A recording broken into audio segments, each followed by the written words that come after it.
Okay. Good afternoon, good evening, good morning, everyone. Welcome. Hey, Don't Knock It. Hey, PF Dennis. Hey, Aaron. Hey, Kittrell. Arizona Cowboy 1. Bill. How are folks? Hey, Bearded Bucket. Thanks, Derek, for the gifted memberships. GJ. James. How are folks? Hey, Demlar. Yard Mullet. Bloodcat. Arthur. How is everyone? How's your week going so far? Mine has been fun. I've been tired though, but more sleep cures that. Hey, Tai. Tuxedo. Hey, Dr. Dave. We're continuing the Trident. We will be doing more configuration and actually making it move and stuff today. So I think we've got probably at least one more stream in this series after today, maybe two. But yeah. Hi Rick, hi Void, hi Jose, Buddha, Alan and Cliff and BA, Micah and Collie. Here's where we are right now. And last stream, we got we worked on the Big Tree Tech little power module, Pi power module. Let's power this thing. Let's get it hooked up and powered on. Tag me with a link to your serial video. Oh yeah, cool. Yeah, Ozcrow and what else do we have? Okay, let's power it on. So mostly it's going to be configuration today. I do need to put the filament, the inlet on. So that kind of thing needs to be done. But power this on. I have a XOL printing right now for my Pandora. Awesome. Yeah, we'll have to look at different, like, make sure all the extruder stuff is configured and sensorless homing and all that.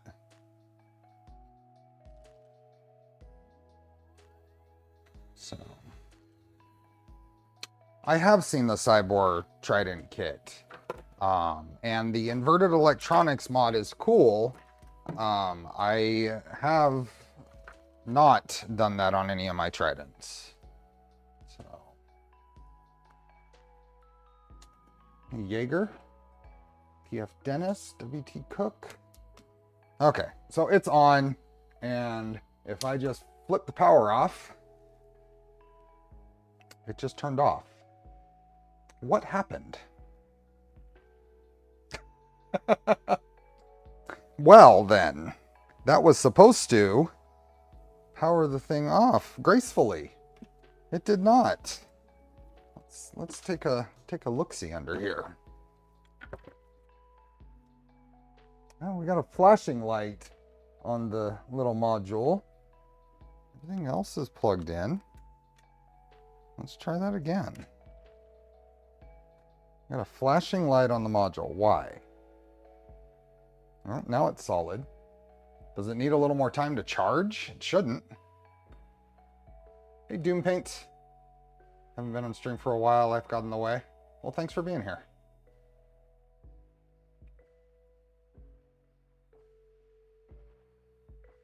Huh. Maybe it wasn't booted up all the way? It was. Clipper screen was up. Clipper screen was up. Okay. Oh. What is it doing now? Yep, clipper screen is up and going. We've got a solid light there.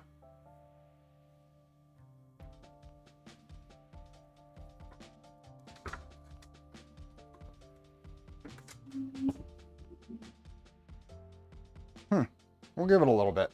Let's put the filament path on here. Hey, we got a green light there. Let's get this stuff on.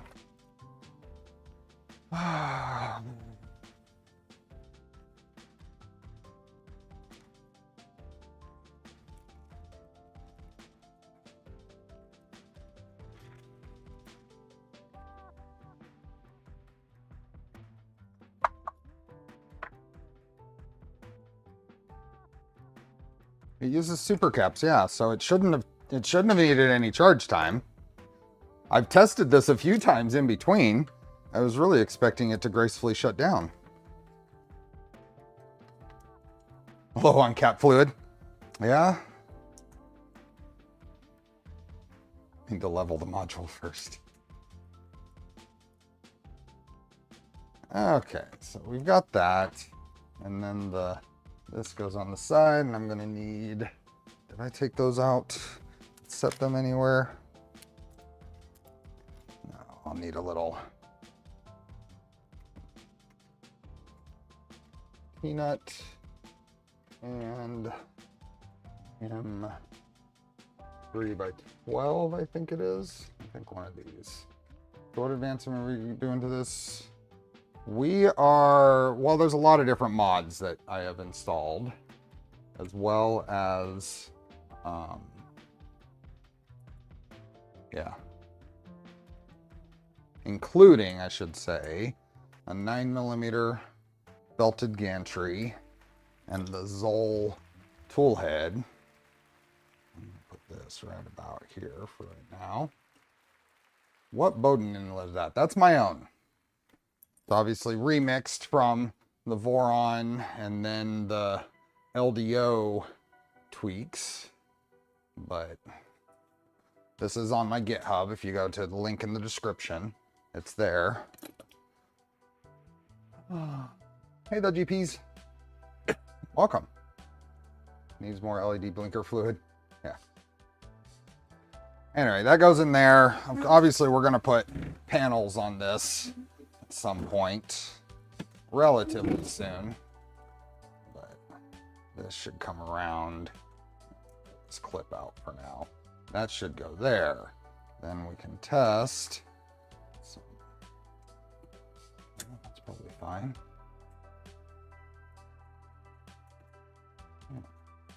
This is going to go across here. I might pull this in just a little bit.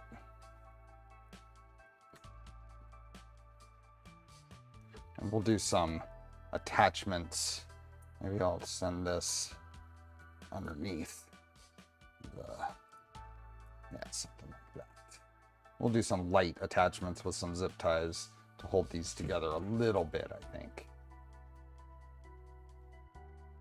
Does it require software drivers to do that? There is a pin that you set in the on the Pi in the config.txt, which was done. I mean, it was working. There's nothing else that's needed for it.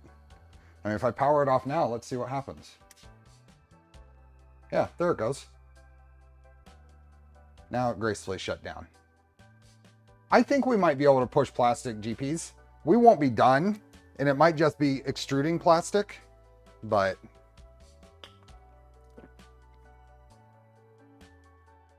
so yeah, this is a Pi 4 in here. It did shut down gracefully that time. So let's power it back up. Where are zip ties? I'm rapidly approaching a point when I need to do a sweep of cleaning again in here. Very rapidly approaching that. Hey, Bryce. So we're gonna do not a tight, just kind of a loose attachment of these, just to keep it clean.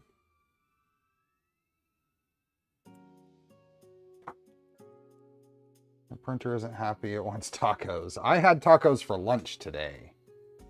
I had yummy tacos at a place called Cilantro's here in downtown Sacramento. So that's kind of something like that. Keep this really loose and see how it behaves when it moves around. But just as a couple of ties right there. You still getting low voltage on your Pi? No, last time I checked, I was not. We can pull in here. We got to do some configuration stuff anyway. Workspace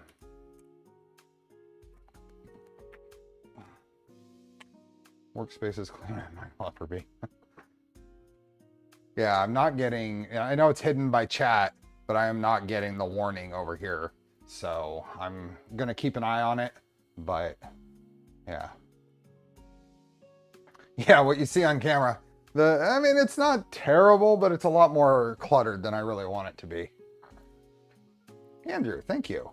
I went to give a shout out to Mandela Roseworks. They custom cut a new bed for your Pancake 350 within 1 day. Nice. Awesome. Okay, there it is in the camera. Now I went in and manually, the focus, the lens on this can be twisted to focus it. I did that off camera. It is mostly focused. You can see that in the corner there. Okay. Move this around. The view is okay. Better than I thought it would be. But, oh. We're getting some no signal stuff there. I have not made a new mount for the camera. I've just been too busy. So, let's go through and look at some settings and see where we're at for sensorless homing and that. If we go over to machine, because I want to home it, I want to make sure things are moving in the right directions. So if we go to printer config and start looking at, now remember, this is a config that was on here before, so we've been modifying it per different device in here. So on X, we do have a virtual endstop set up. Not running Danger Clipper. Hey, Poity. No reason other than I just haven't had a build to do it on yet.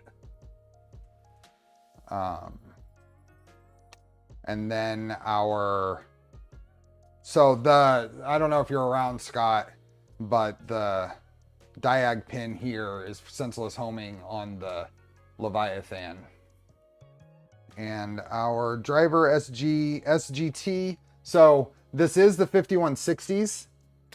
If you are running the 5160s and at least at 48 volts, your value is basically going to be 0 or 1. And one's going to work and the other's not.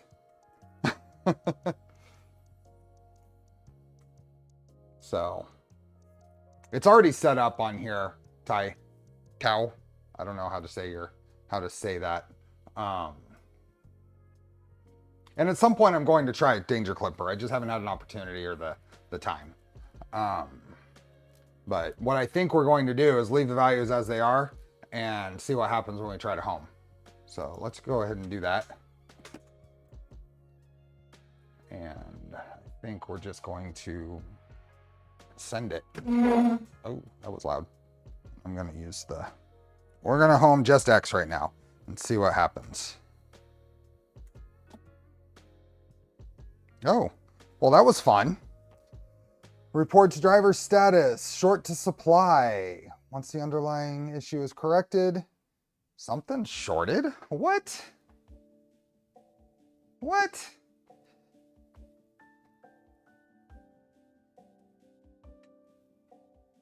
Huh. Make sure everything's plugged in. Wonder if this will gracefully shut down, just powering off. It does. Yep. Graceful shutdown. I don't know. We're gonna examine everything. I was not expecting that. These are new steppers, so the pinout order may not be the same.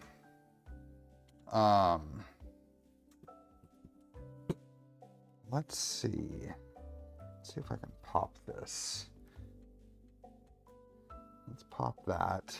And what are those? Let me just use some tweezers to short some pins here and move the gantry and see where we're at. Where are my tweezers? There they are. There's a pair of tweezers. Hey, Sergey. Hey, Brian. Hey, BBs. It's a bad motor wire or crimp. Hey, Leo. Okay, so we're going to short out this pair and move the gantry. Yeah, that's definitely a pair. And the other side. Yeah.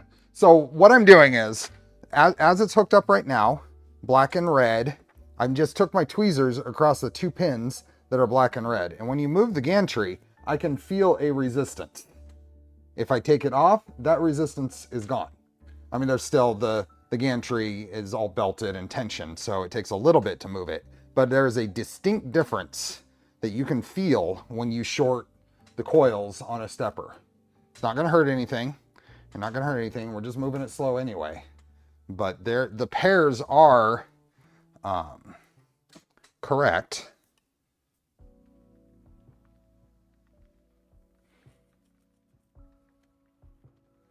Hey, Polar Ted, welcome. Hey, Taco. Just skip to the last place you'll think of, and that's where the problem is. Okay, so the pairs are correct. Let's look underneath. See if there's anything weird going on. I did a little glance at the connector here. Things were fine. So what do we have under here? I don't see anything that's obviously out of place. Oh, are those correct? Black, green, red, blue. Yeah, they're all the same. They're all the same as the others. And it should be the same pairs. What is going on? We've got voltage. Power's going to the right spot. We've got power. Survive. Do we have 48 volts out on that? Let's power it up. Let's see what happens. That is Polar Ted, yep. Which one faults? I'll look at the error message a little closer. We'll try this again, look at the error message a little closer, but I want to just confirm things. Voltage output. This kind of thing I haven't changed since for the rebuild. Now we're running different steppers. These are the Moon's steppers that were not on here before.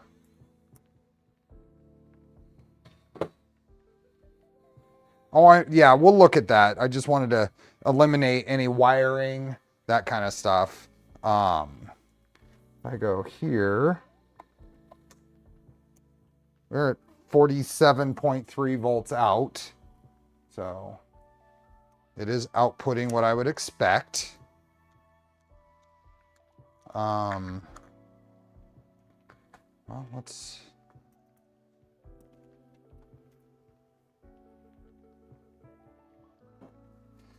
see. Let's double check the config. I'm gonna bounce this back up because we're gonna try it again here in a second.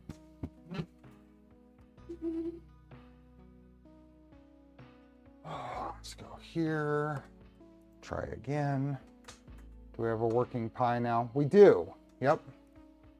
We do. The polarity is correct. Yep. I think I'd be in trouble if it wasn't. Come on. Load up. There we are.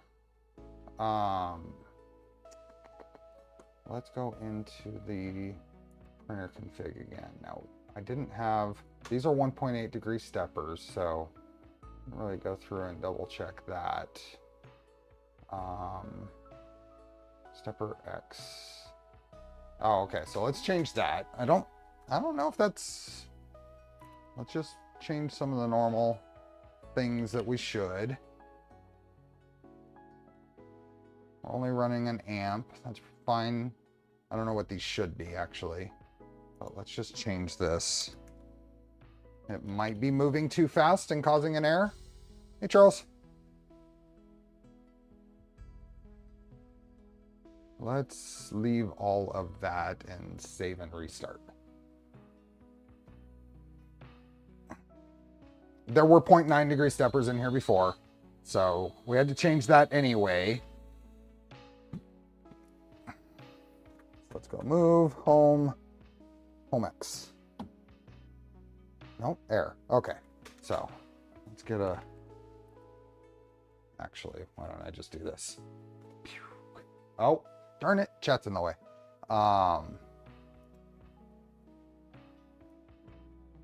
What Whoa. There we go. TNC reports error. Drive status short to supply on A.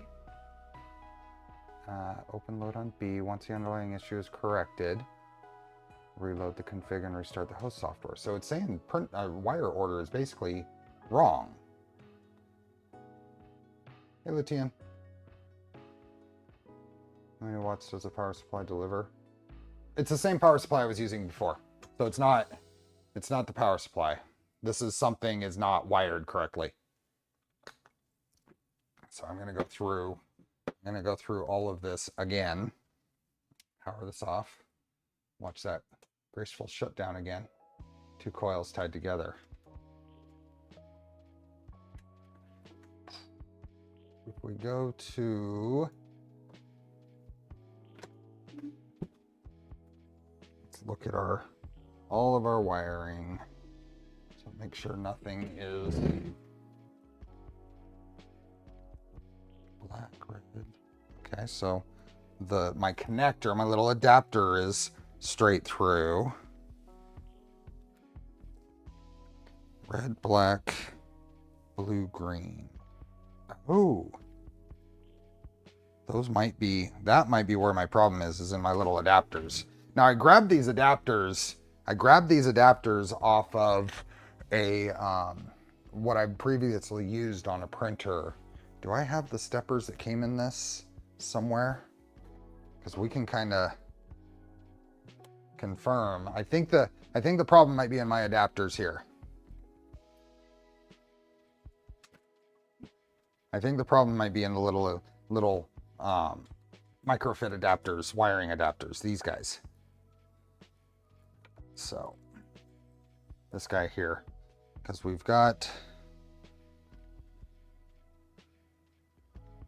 so the pairs I think should be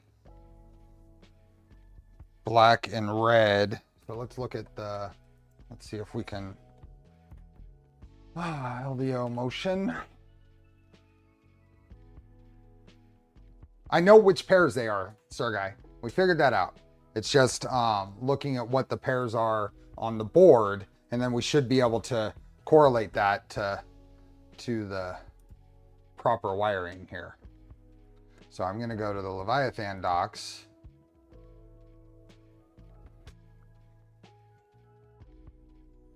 Yeah, thank you for the explanations for Blue Hollow on the 1.9 versus, or 1.8 versus 0.9. Okay, let's scroll through here. We can go to the GitHub, but let's look at the, do we have some info here? No. This is just wire color, which isn't really what we want. We want to know what the actual pairs are, and we might be able to get that in this next bit here. Will we? Stepper. What is this? No, that's the expansion port. Steppers, that doesn't really tell us which pins are the pairs on it. We might have to go to a different document. Let me see. This is all just Clipper stuff. So let's go to the GitHub. Because I think there were some other things there. So,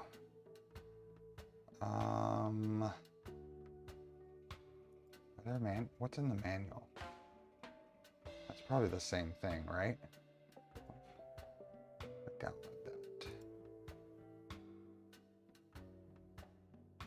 See what's in here. Hey, Pathetic Puma. I have to wipe the dust off your build plate. Let's just save this here. See if there's details like that in here. I think it's basically what the manual was, but yeah, we've just, oh, can I zoom in? Does that show? Blue, red, green, black.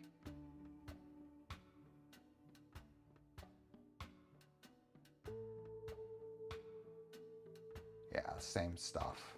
Ooh, low battery on my on my mouse. Okay, that's not what. There were some things in here. Is there?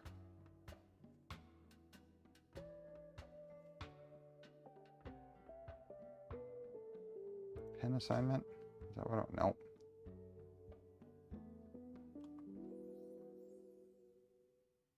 I thought there was a image here. No, this is annoying. Okay, in any case then, we can probably match this to the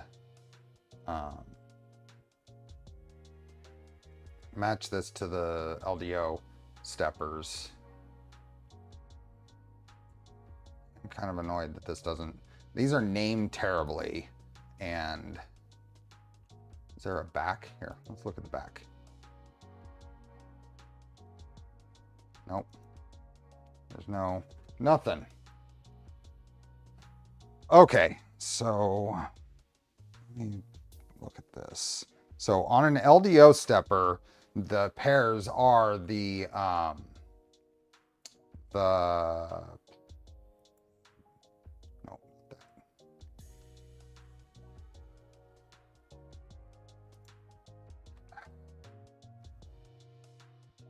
I don't like the way their images are set up here. I really like the way that Big Tree Tech does theirs.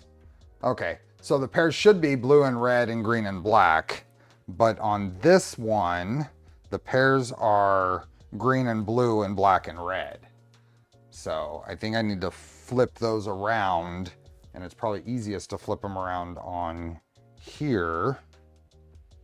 So let's do that. I'm gonna flip them around on here. Black, green for A and red, blue for B on the moons. Yeah, so that's kind of go along the lines of what I'm seeing here. And that should, I hope, probably check the schematic. Where is the schematic out here? In a readable format? Oh, it is. Let's look at that.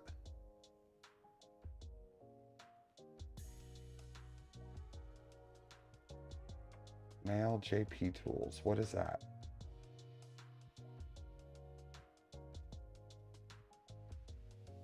Ooh. This is a TMC 5160s right there. And here, we're going to have to download.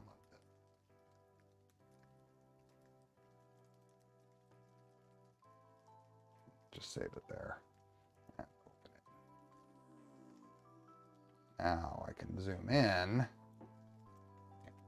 Here, pin 1, 2, 3, 4. Is that the output?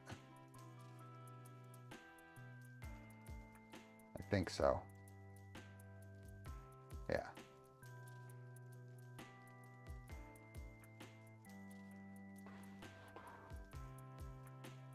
Anyway, I think I can flip the pins on here. Does anyone use the new Pi 2? I have one on the Phoenix. So let's see if I have a little better tool for this. So what was that? We have black and green, and right now I've got, so I'm just gonna flip the middle two. Is basically what I'm gonna do here. Here, what's the...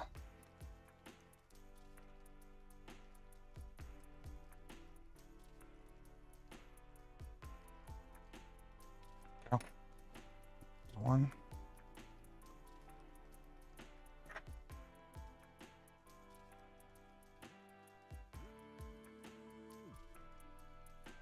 There we go. So which side was this? Was it black and green?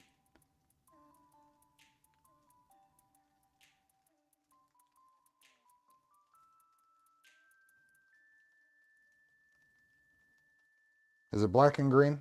Is that what someone said? This is black and green, yeah.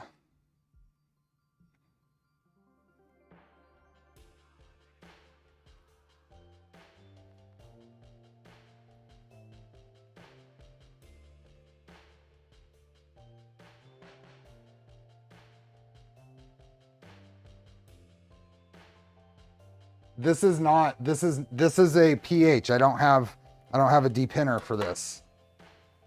I don't have a depinner for this. I got to do it the hard way.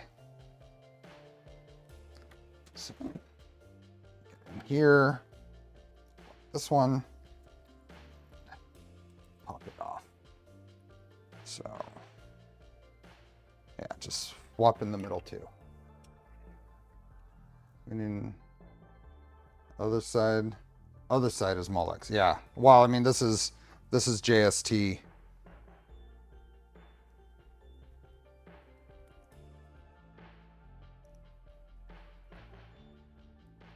we go. Stay out there.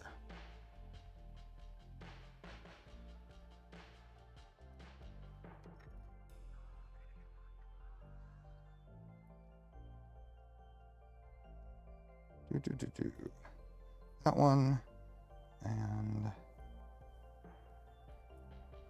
those two. There we go.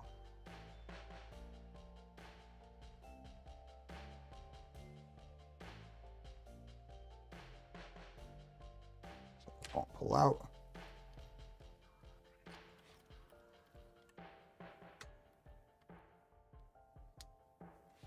And we'll see if this worked.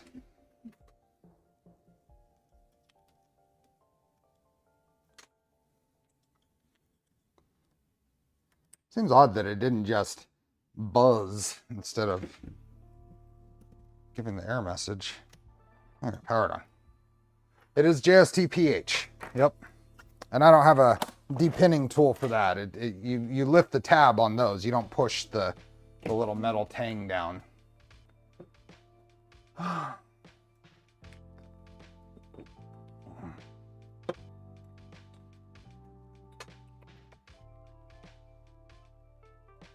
Power on. Let's see if it goes in the right direction.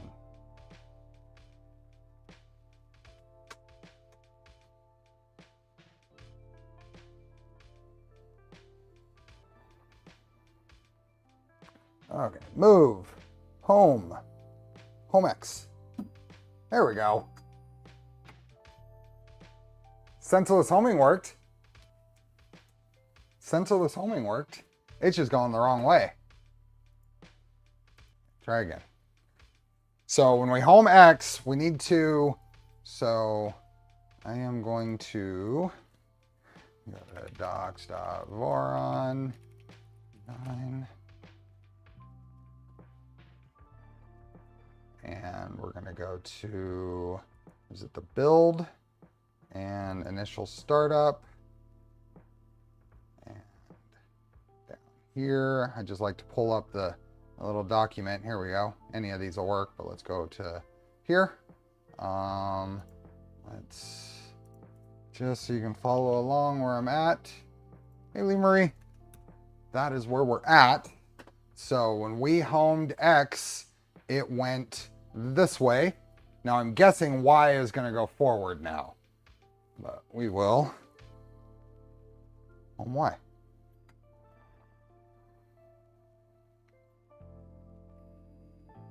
Yep. So they're both inverted is what we're seeing. And that's expected because all we did is change the output or the wire order on the printer, on the steppers. So we're just going to go down here to X and direction pin. It's inverted right now. So we'll just get rid of the exclamation point to flip the inversion, and both of them were inverted, so we'll just delete both of those, save and restart.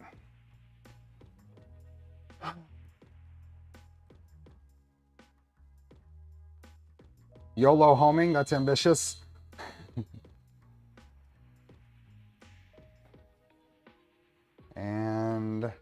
There, now we can go and we will move home X. Cool. Home Y. Perfect. Uninverter. Uninverter. Okay, then we're going to go in here, down here, and we're going to query our end stops and our probe. Now you can barely see it, but the probe right now is open. So I'm just going to push up on the tool head and query it again. And it's triggered. So I am expecting this to do a full home all.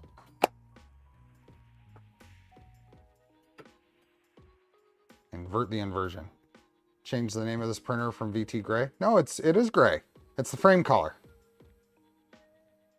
This one doesn't change. This, I go by the frame color. Woohoo! We're homing. We're homing. Cool. Okay, and then we go back to here and we're going to stepper buzz stepper equals extruder, I think. Just make sure, see if our extruder is working. Yep, it's buzzing. Z-tilt next. Yeah, we can tilt it. Shouldn't make a difference. Now I'm going to do that again, and I am going to, my expectation is that the first stepper buzz move should be clockwise, because when you do stepper buzz, if you pay attention, the first move should be in the positive, whatever plus is the direction. And since the extruder gear is on this side, it should move clockwise to extrude plastic. So I'm going to pay attention. I'm just going to run that again.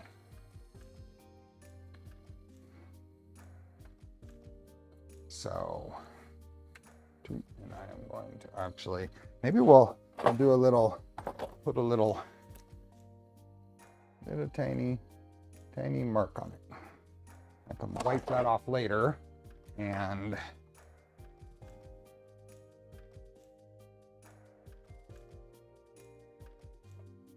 there we go. Now you can see. So tiny mark there. It should move clockwise if it is the correct direction. Yep. So the first move was clockwise. I would expect this to extrude properly when we want it to. This is a 250. This is a 250 build. So,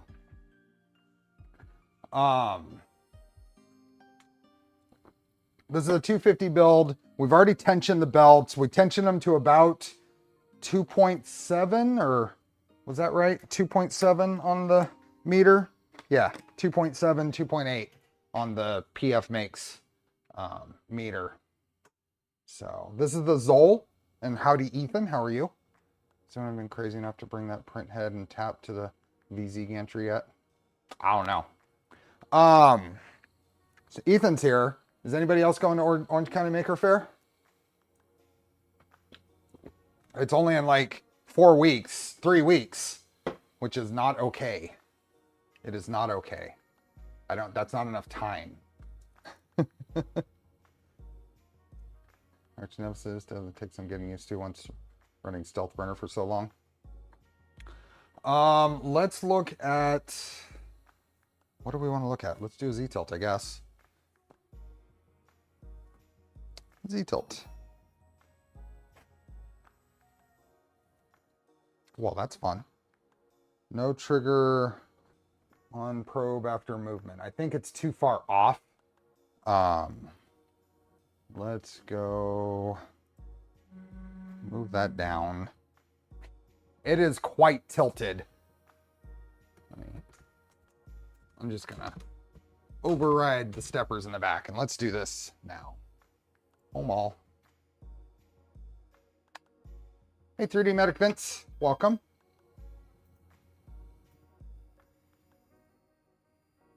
I'm still planning on going to Earth in September. Awesome. I will be there. I've got my flight, hotel, rental car. Everything is set for Earthtopia, 3D Printopia. And here, let's do a Z-tilt again. There we go. And everything is set for Orange County Maker Faire. Everything's set for Vice. I don't have everything set for Germany for Formnext. I haven't even booked a flight, and it's starting to get up there. So I need to get that done. I went to do it and got a little sticker shock on the flight price, and I know it's not going to get any better, so I need to just do it.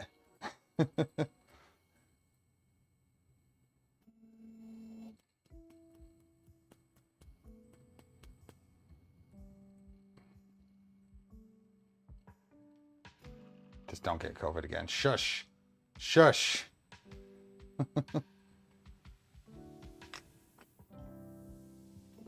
Everything is set, flight and hotel for Smurf.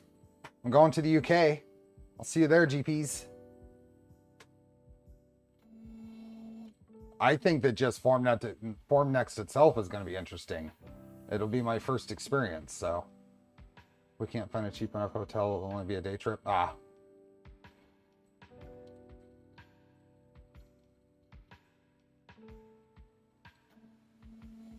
This should be the last round and it'll be set.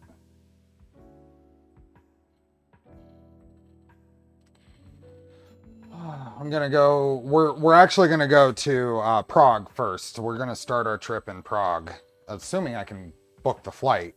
I need to actually get that going. So, okay, yeah, there we go. It is trammed. What else do we want to do? Let's look at the extruder configuration and see where we're at with that. Printer can, oh, actually it's in the Orbitool, right? Didn't we move it over to Orbitool?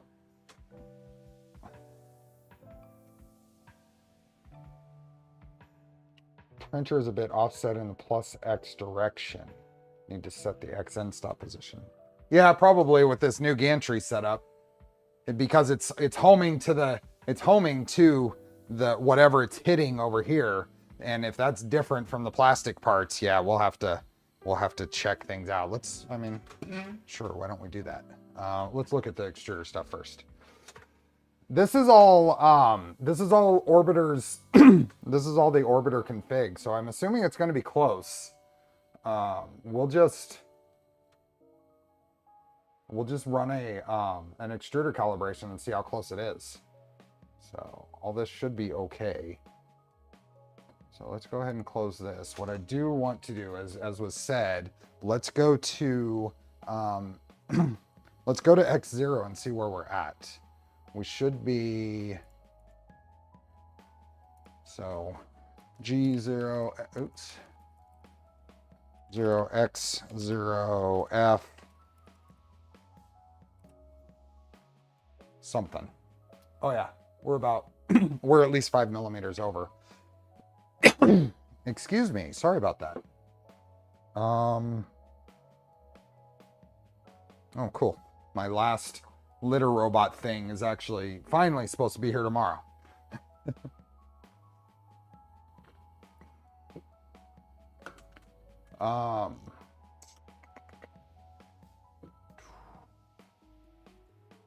Okay, so if I look here, I went to X0. It should be right at the edge of the bed. It's not.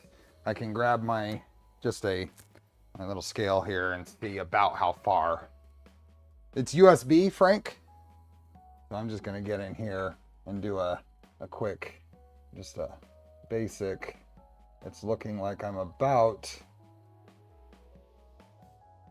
6 millimeters shy. So we can go to our printer config and just on our X end stop. So position end stop, we're going to say 250 6. Oops, 56. And position max, I think we'll get an error if we don't change that to max, but I'm not sure. So let's save and restart. Our slicer is going to set our build volume anyway.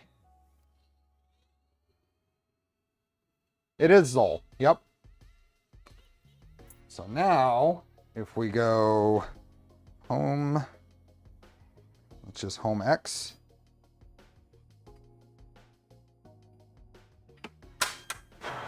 And then go back to G. So I'm going to go to X5 quickly. What happened there?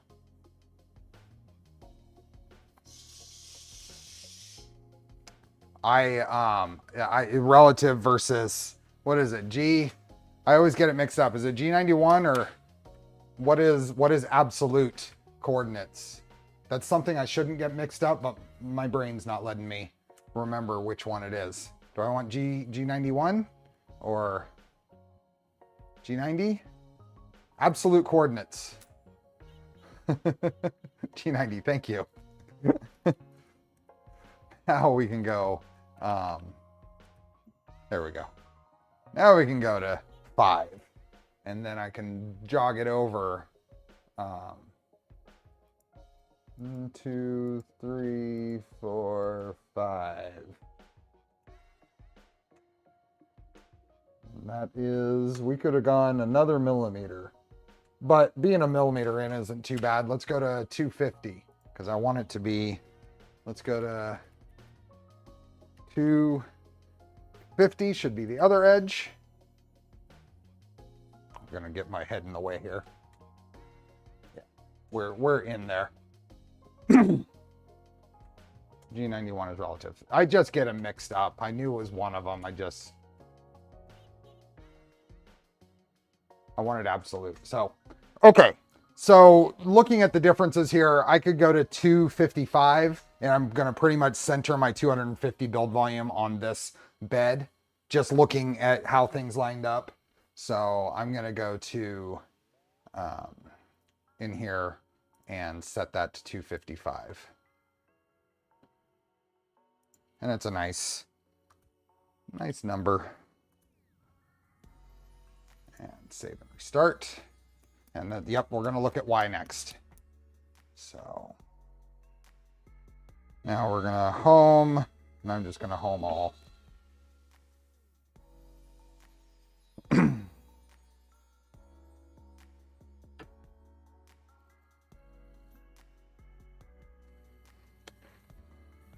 Now the thing that we have to look at for Y is clearance for the fan to the door. So let's go G0, oops, G91 and G0 Y.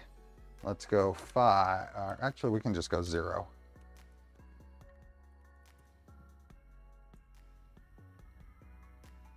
Why didn't that work? Why didn't that work?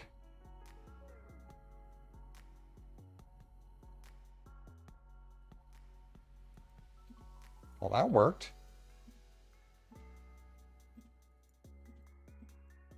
I have no idea. That's 5. That is quite a bit ahead.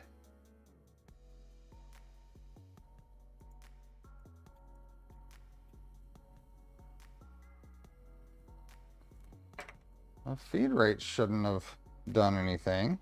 Hey, 1 liter, Peter. And we are quite far from the front of this, but we actually don't want to be all the way to the front anyway. We're about, from the front of the bed, we're about 12 millimeters. If we look at the, what can I find here? Aha, ow, I jammed my finger. Yeah, we've got a good, let's see, we've got a good 15 millimeters space here. Oh, did I use the wrong one? I got it mixed up again, didn't I? I said G90. I should have said, yep. I said G91. I should have said G90. Sorry.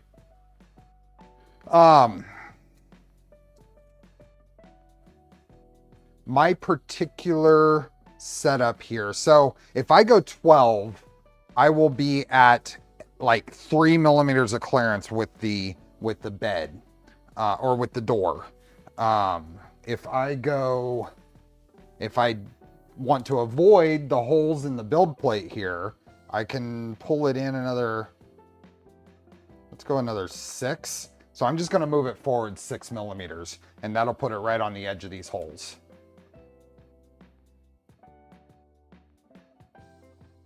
So, so let's go here and go to the printer config, and let's add 6 to the stepper Y config.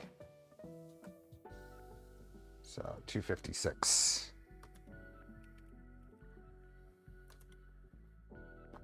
Okay. And save and restart. Now I should get my 0 in about the right spots. Now let's move home and home all.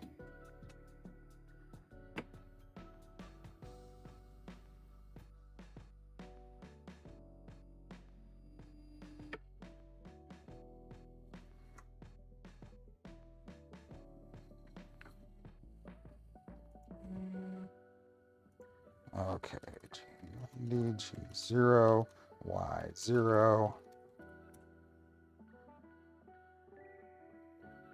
Why did that not work? Oh, because I didn't hit enter. There we go. And we are right there where kind of where I want to be. So I'm a few millimeters in from the front of the build plate. So that'll be fine. Okay. Yeah, we've got a good 8 or 10 millimeters of space there. Jittery traveling on X. It might be the video. It didn't seem weird to me. You get some skip steps when it stops. Can't hear if you do or not. No, it's a slightly harsh stop, but with these 5160s, the tuning is not very fine. I don't know if that gets better with Danger Clipper or not, but I don't think so. I don't think that would. The difference here, let's look. What do I want? Let's go find the documentation, because I want to go to Clipper 3D and go to documentation. So what speed do you normally home at? It depends. Whatever the default is for this is what I normally home at. If we go down to TMC drivers, and there is a sensorless homing section in here. Sensorless homing, and we want, I think let's just go tuning. And there is a command in here that I want to find. Here it is. Set TMC, and this is right here. Set TMC field. This command right here is what I want, right? So if I copy this, and right now the values for this are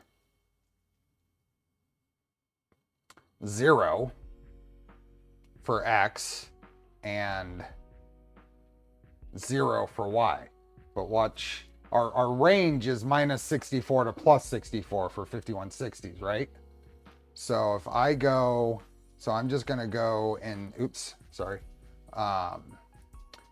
If I change this, so for X, if I change this to 1, so it's more sensitive, and run that.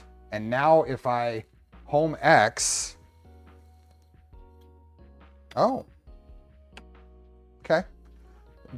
We'll have to see when it gets heated up as well. but there's on the previous setup and the previous steppers, 1 would not home, 0 would home, and -1 was a harsher home, right? So it's going to depend on the your combination of parts, but with these, you've got a very narrow window of adjustment. So I wanted to kind of demonstrate that, but maybe we can go, let's see if two will home. Let's move it out of the, let's move the tool head out of the way a bit so we get a little more distance here in home X. Okay, 2 homes. Oh, 2 is harsh. Why was that harsh? Oh, is it the other way? What about -1? Let's see if -1 will home. Pretty purple. This is 5160s, yep. There we go. -1 does, I had it backwards on the sensitivity. -1 doesn't home. 1 homes, 2 is too harsh. So we're right back to 0. And there's no fractional or whatever values. It's whole numbers. So with that, I can home X, I put it back to 0. There we go. Okay, so homing is done. We'll have to fine tune the extrusion. Let's do the other, what do we only have? 1 more MCU? We have the skirt buttons to put together, and then we can, I'll put the back panel on and we'll play around with shake and tune, right? I mean, all the panels need to be on really to do the full thing, but for right now, I'll just put the back panel on and we'll try shake and tune. What do you want to do for a speed test? How do you want me to run that? Just axis to axis, like fast movement. Back panel here. With some ABS crud. There's a macro and clipper. Where do you, I've never seen that. I think that's the name, LS speed test macro. Hey, Joey. You haven't ran them? We have not. We have not. I don't know what I'm hoping for. But I want to get this guy, I want to get this set up. So let's get this set up, get the rest of the electronics set up. I'm going to save the WLED for its own stream, probably the next stream. I want to get the functional things sorted right now.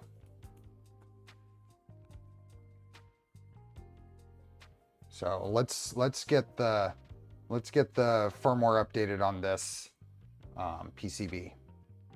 So let's go to a manual. Here is where we are. The LS speed test. I haven't ran that before. We can play with it. I'm fine with that. I'm gonna bring my chair over here so get it rolling. Oh, okay, Sir Guy. I will check that out in a bit. Let's go here and let's see if we need to. So here's our settings for doing it. I think it's all hooked up, so let's see if we can see it.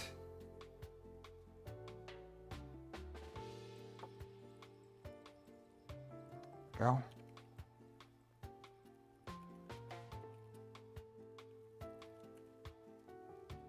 Let's go.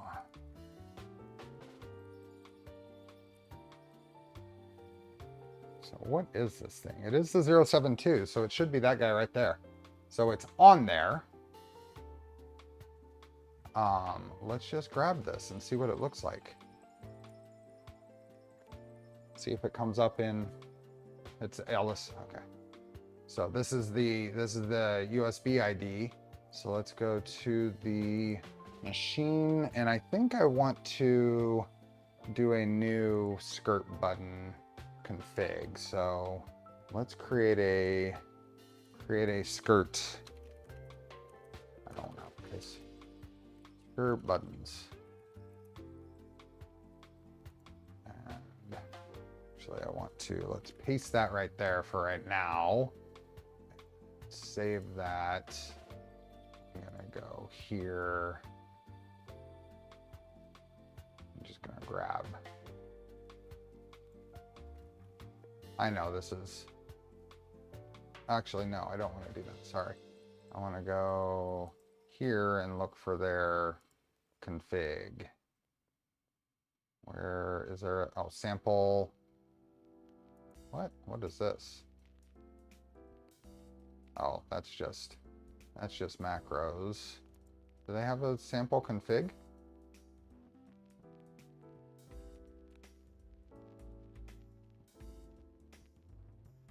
Manual. Mounting. Is there a updating the firmware?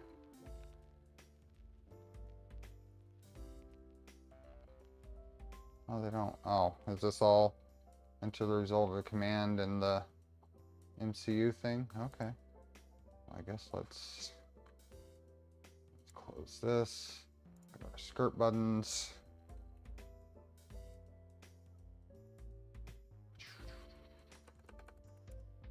Go.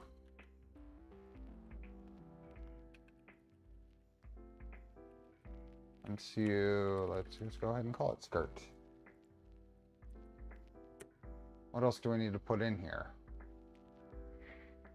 We tuned measured belt tension. We did. Should be able to do at least, yeah, apparently we should be able to go up to belt failure on tension, but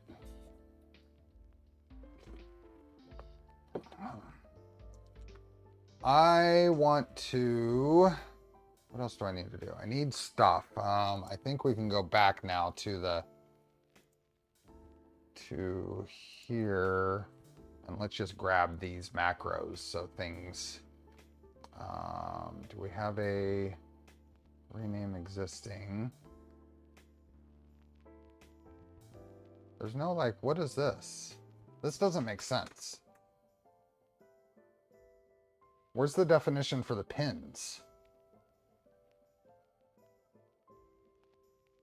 Where is the definition for the pins?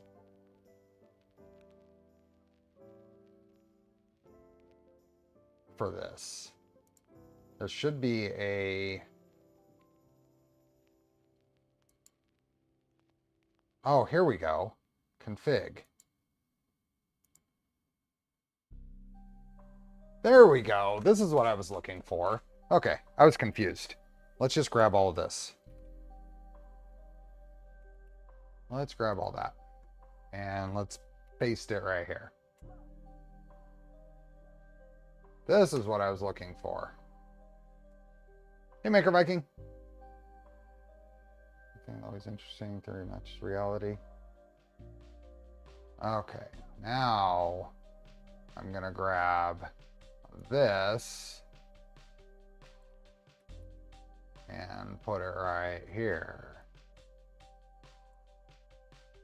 And then we can get rid of this up here. Now we've got a base config.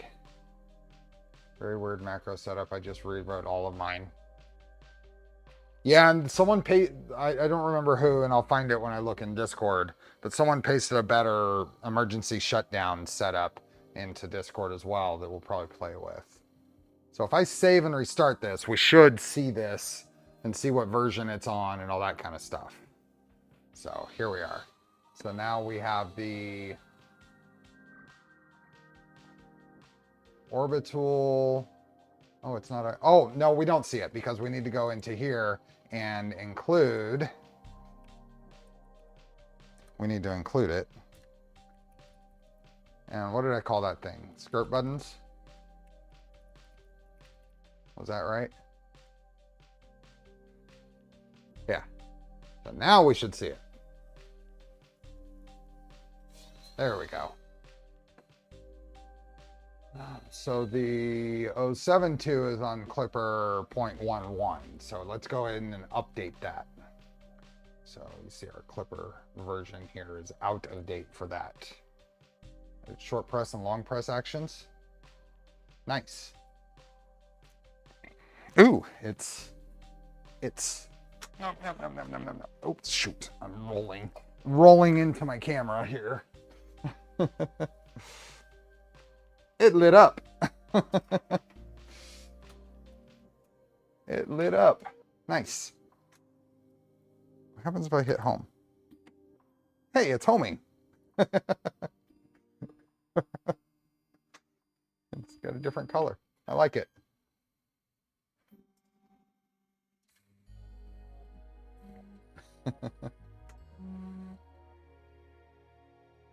and stop. Yeah. It did an emergency shutdown. Now apparently there's a better implementation of that, which I need to play with. Let's restart the firmware and get it back going. Shut down due to M112 command.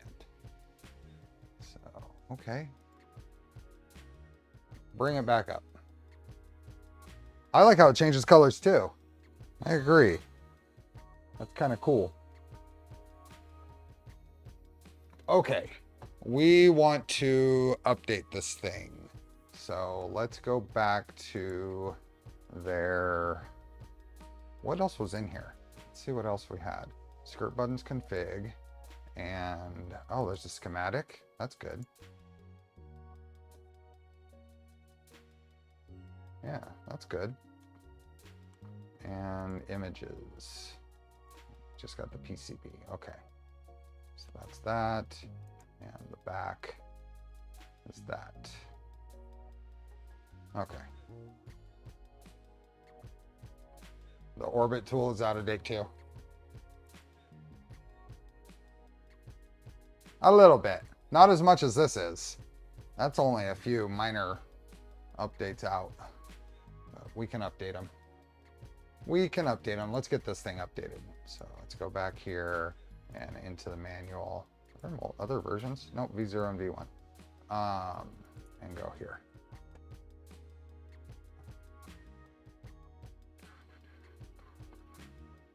We're going to set up.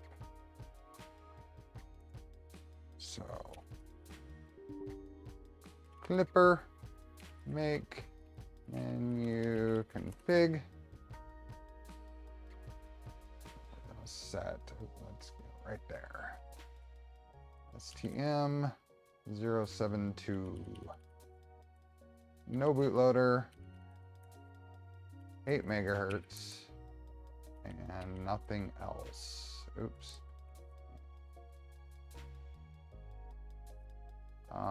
Okay. I guess, well, let's just escape that. Let's go back to USB. There we go. Quit, yes. Make clean. What does it tell us to do here? We're not doing CAN, it's just USB. Not too bad. I had Clipper get a bit funny with even a few iterations out of date.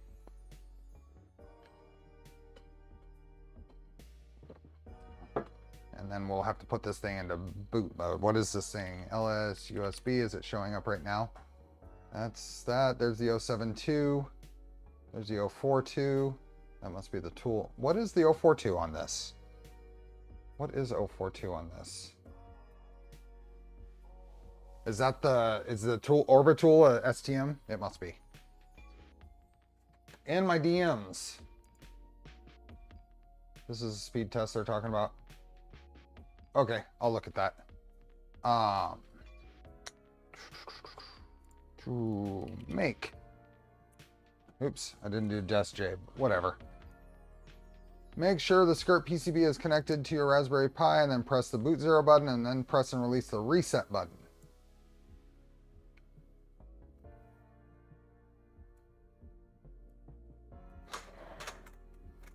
So I'm gonna move this thing onto its side. Prop it up on my can there. There we are.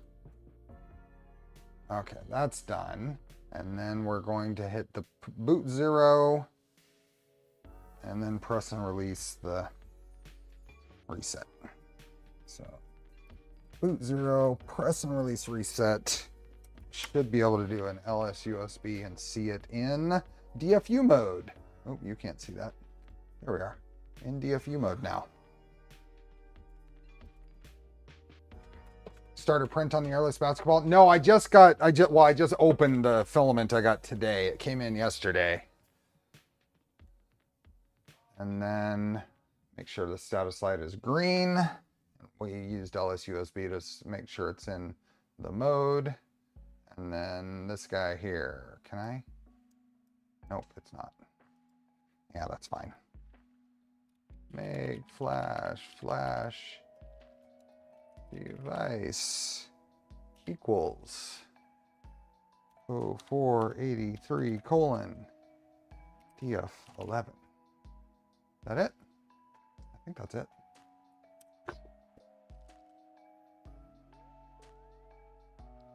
Password. Woohoo! It's looking good. I like having to look up the parameters. You know that, Bill. Okay, I think that is fine. Let's do a firmware restart. And we should see it over in here with an up-to-date 072. There we are. It's up to date. So now our Orbital is out of date.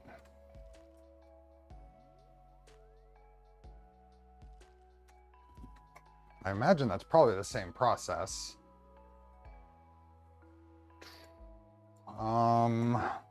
Orbital GitHub. Can we find that easily?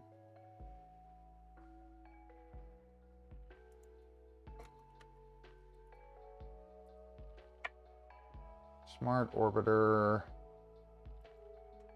We want the SO Orbiter toolboards and SO2. I like knowing how it works and not having to manually do that for all the MCUs and a bunch of printers. Well, I don't disagree, but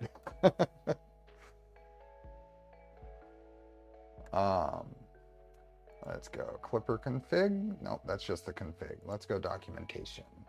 And do we have a here? See if it's in the user manual. Orbital. It should be the same basic process. Let's just see what they have here. Do we have, oh, there's a reset button, there's a boot button. Reset and boot is on the side.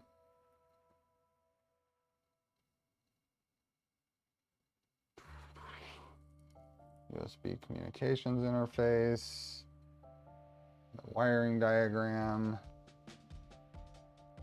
more pages. This is all the explanation on why the outputs and stuff are done the way they are. Where's the clipper flashing instructions?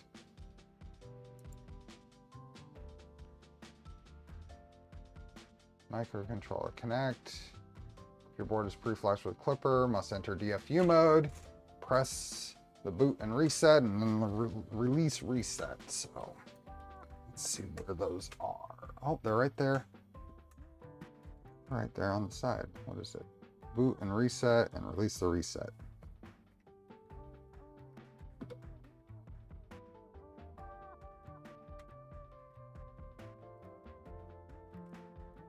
I think that'll do it. Let's see if it's in. Let's see if it's in LS USB. Yep, we have a STM in DFU mode now. So we should be able to go make menu config, and this will be a 042, and it's probably going to be similar on the rest of it, but let's look. No bootloader, 8 megahertz, USB, nothing else. Yep. So No bootloader, 8 megahertz, USB, nothing else set. Quit, yes. Make clean, and make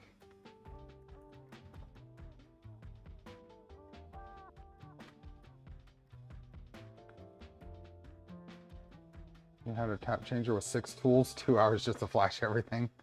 And then let's just make sure, so that 0483DF11, so we can just recycle that command. Why not? Why not? 0418 in DFU mode, why didn't that work? What does that mean?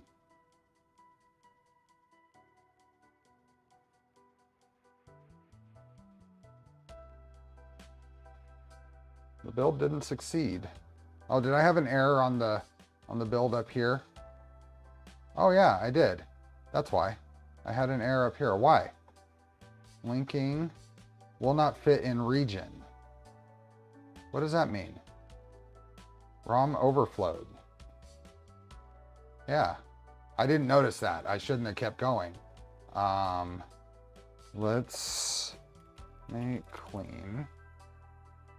Make menu config. Make sure all this is correct. Too big for the memory. Is there anything that did I miss something here to?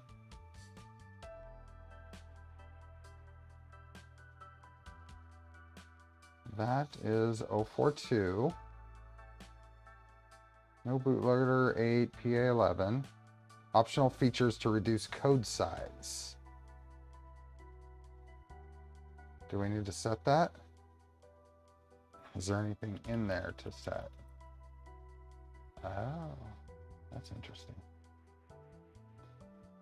Set custom USB ID to Orbital 2.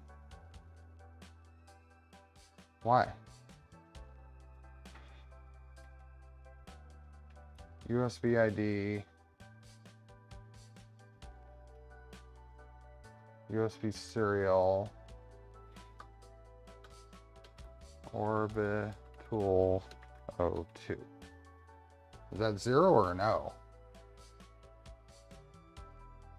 Looks like an O. Hey, Sean. Yeah, I'm going to go through and actually read the instructions here now. Yeah, optional features to reduce code size. See? Okay, so let's go back here. Optional features. Let's turn off support LCD devices. Support software-based. I2C is off, and SPI bitbang is off.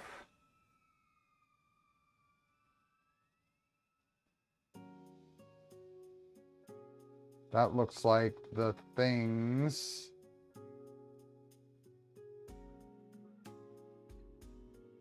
These are an older version of it probably, but let's quit, yes, and make. Let's see what happens.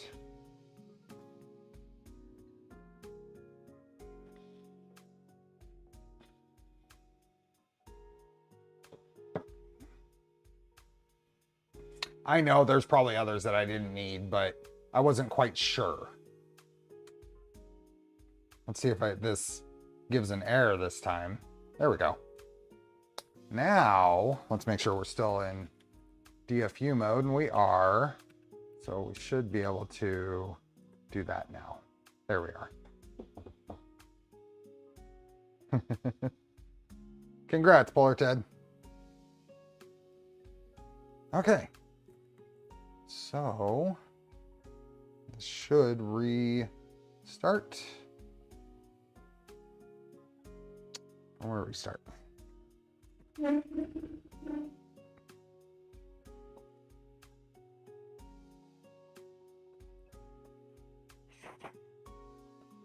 What does the dash ID do?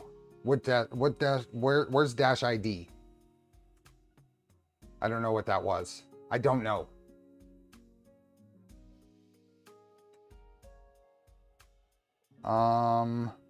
What are we?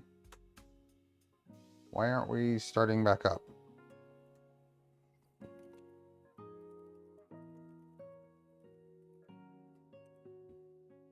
Okay, that's there. Orbital 02. Oh, you know what? I bet you it wasn't actually set to the same USB ID, and we changed it when we did that flash. So let me copy this, and we'll know here in a second. If we go to the Orbital, yeah, see, it had the default USB ID. So we're gonna just replace that here, since the instructions told, oops, shoot, I copied it again. The instructions told us to rename, set the USB ID, but the default config doesn't have it set. So that's why. So let's save and restart, and it should come up now. Thanks, Shannon. Yep. There we go. That was the problem. So now we have all of our MCUs on the same version. We are good. We are good. Woo. Okay. And straighten up my camera. There we go. All those aligned versions. You're right. That is a good thing. It's very satisfying. Okay, I've got a bit of the printer's been used. Can you tell where the cable chain was and the rear extrusion? That's not gonna clean completely, but I am going to just take a little bit of, I know it's acrylic, but I've done this before and it didn't crack, so I don't know if this matte acrylic is different, but I'm just gonna wipe it down a bit and see.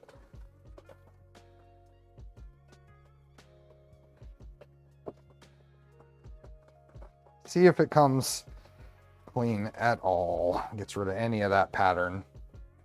A little bit. ABS smudge. It's not wear. It's not wear. It's exactly this. Actually, it came quite a bit cleaner. I mean, there's still a little bit there, but a little bit more work, and that'd probably be fine. See, Keith, coulda.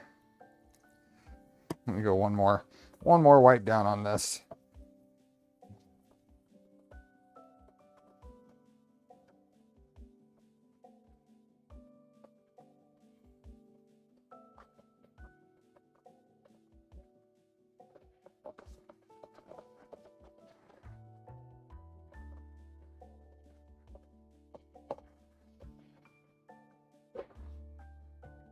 It's still a little wet, but even through that, I can see some shadows of it. But you can paint the panel, put some stickers. Oh yeah, there's all kinds of stuff we could do with it. But that'll be okay for now. So let's set that there. Get our panel clips. Yeah, the oils are for sure.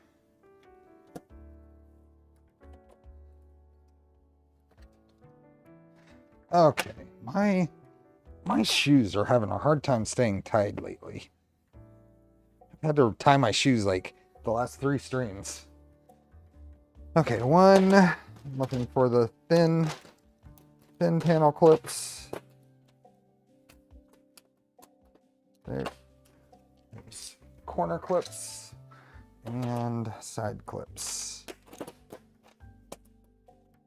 2, 3. That's 3. Yep. Bit of wear, most of it was grime. Yeah. Same problem with my Merrills. So we should be able to just slide that up in there, just like that.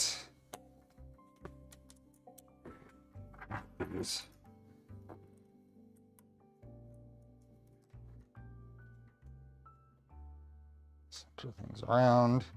Get this on here, and then let's get some shake and tune action going.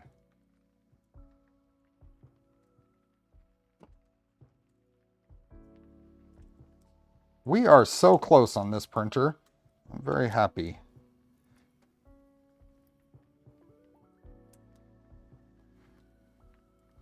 This printer will end up with going to Orange County and probably Vice.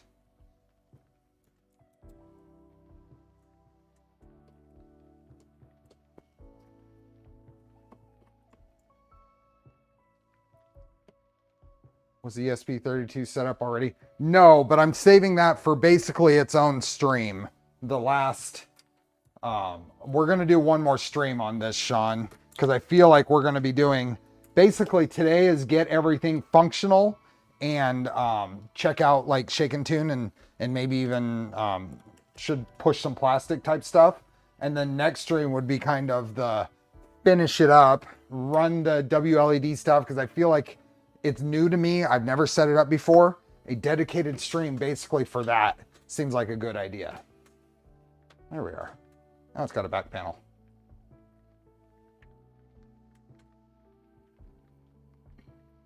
Oh no. Sorry, Mitsu level. Okay, let's do, so there's been new versions of Shake and Tune that I have not installed on any printer yet. So let's go there. Shake and Tune Clipper.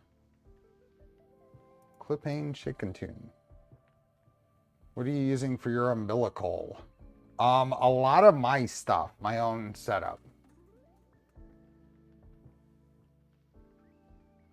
Since I missed some earlier streams in this printer, what are the blocks on the insides of the AB mounts in the back? That's for the belt tension, because this is a CNC. This is the double T CNC 9mm belt setup, given to me by Fabrico for this build. Yeah. So okay, let's go back here and. Go down, shake and tune plugin, detailed, is that where I want? Installation, am I in the right spot? They don't tension in the front, nope. Find the overall results from shake and tune great for seeing speeds you should stay away from. Now, caveat to this whole thing, I've heard, oh, I got a creamy. Thank you. Perfect timing, because now I'm just configuring. Yeah, there we are. Ooh, banana. I got banana creamy. If anybody doesn't have a Ninja Creamery, it's a pretty cool device. Thanks, Fluster. Anyway, what I was trying to say is the accelerometer on these toolboards I've heard is not ideal for actually tuning with. Something about it does some internal smoothing to the results, is that right?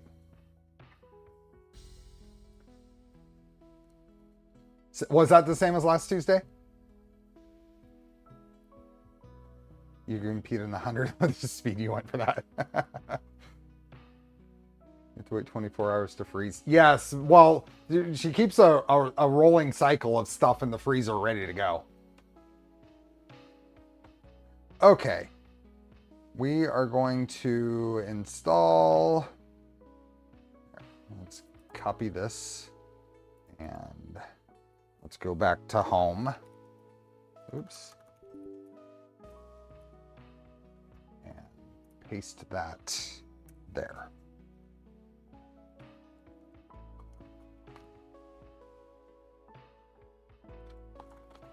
Hey, Frank V. We have had lots of success today, yes.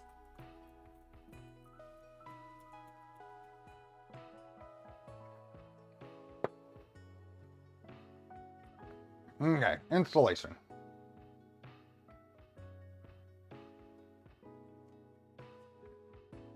Yeah, I'll have to do stuff. Be sure you have a working accelerometer and a resonance tester section defined.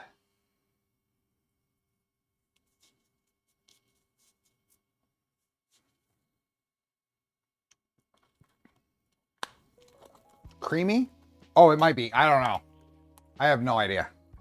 I haven't actually, I didn't buy it. I didn't open it. I haven't actually used it. I've just benefited from it.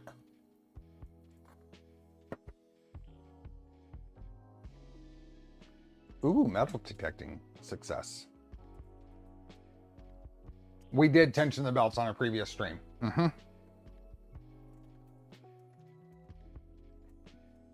What are we gonna do? What are we gonna do? We have to put a different accelerometer on this. I know we've got some mounting points we could use, but I haven't actually done any modeling for that. I'm in charge of QC, exactly.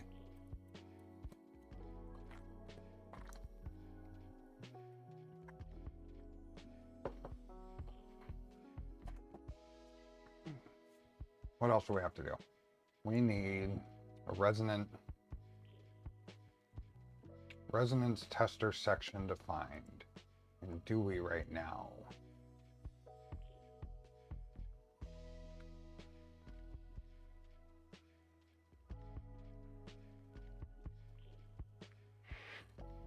Oh, we have shake and tune config already in here.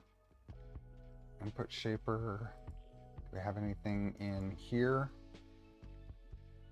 for the orbital? Yes, resonance tester is down here.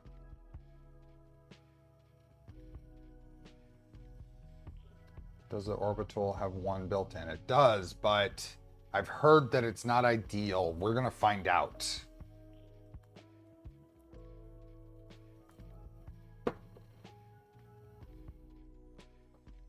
We are going to find out.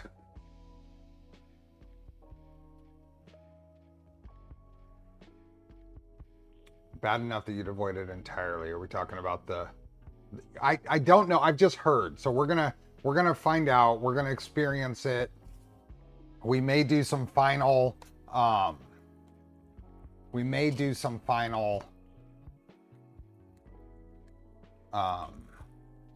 resonance testing on the next stream if we have to.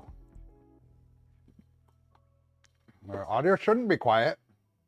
I hope not. Let's find out. Let's see. Sound settings.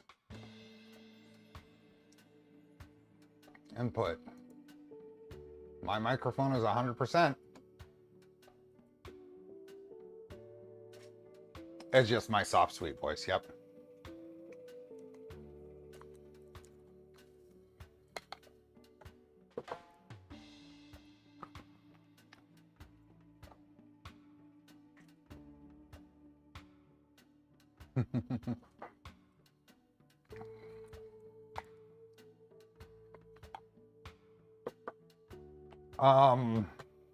Yeah. We will be starting the salad fork rebuild, I think, next. Is going to be the next build series, by the way. Also, we have 25 minutes until filament giveaway time. I never mentioned that.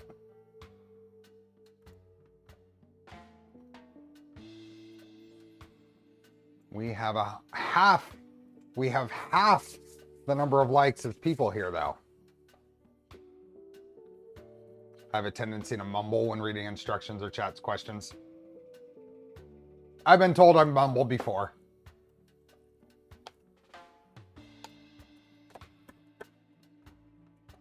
It needs a separate 24-volt supply. What does?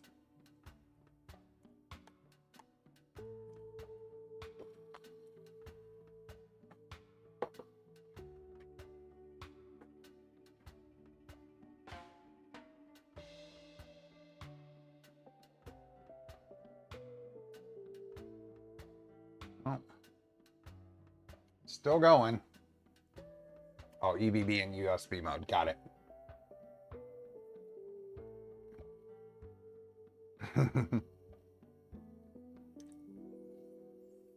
$9.35 is early, Spectra. Have any plans to build a Pandora's box? That's always been kind of on the peripheral of potential projects. Peripheral of potential projects. Oh, there we go. Oh, it's restarting. Cannot connect to Moonraker. Why not?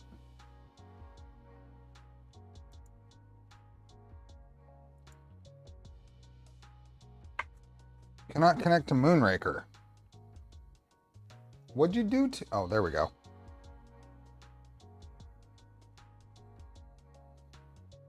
So Clipper Screen has decided that it can't. Let's try a Clipper Screen. How do I restart just Clipper Screen?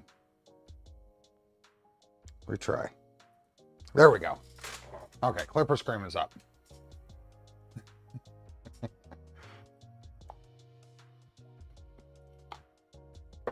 Ooh.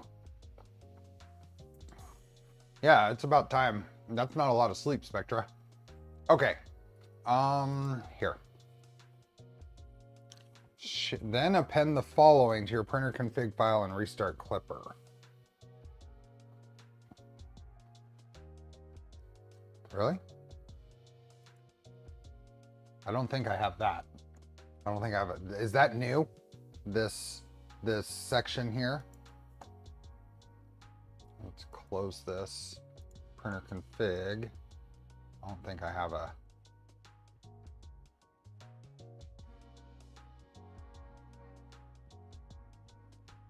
It's new. It says append it to the end. Do I want to append it there, or do I want to put it... Let's go here. Yeah.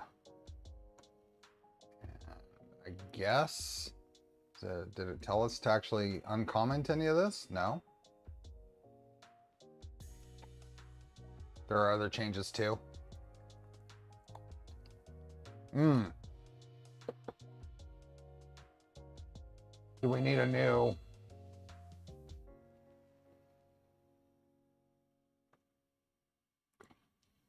Do we have a new macros? We have all this. Does this work now? So if I home all and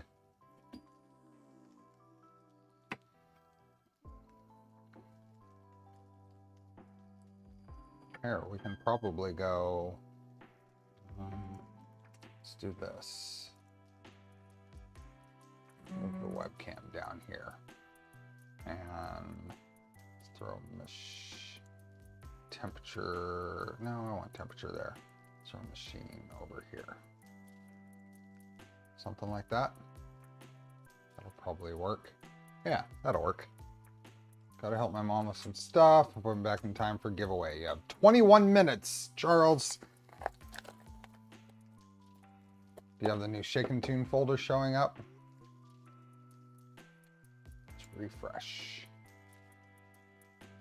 Will it only show up once a first one is run? I don't know.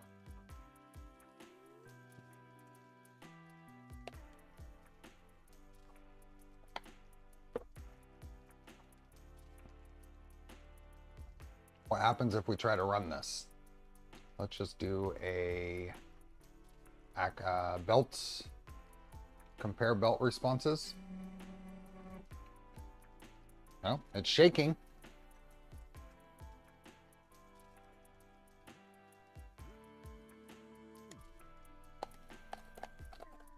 Let's see what happens.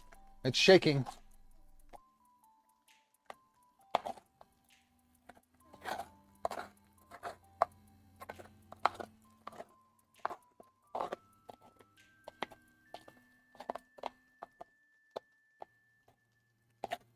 Oh, the camera is mirroring the image. Let's fix that.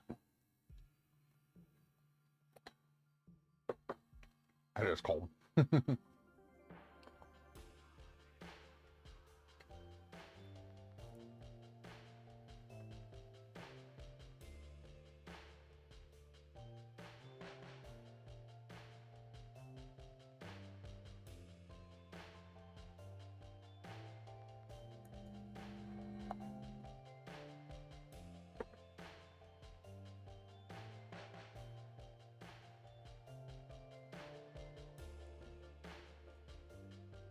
Are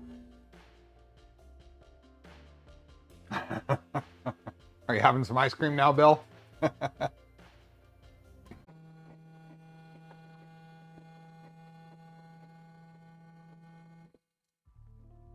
Am I back?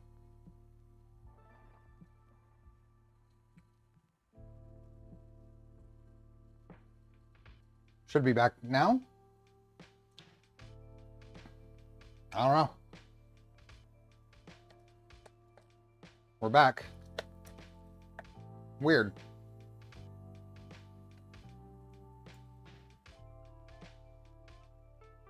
Oh, I lost all the viewers though. They're coming back. I have no idea what happened. I have no idea. OBS said disconnected. AT&T, Leo.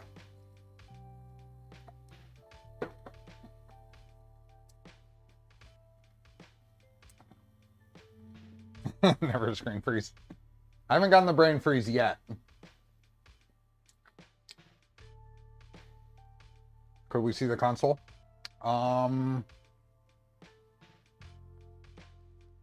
Is that a good enough display of the console? We could go just to the, there we are.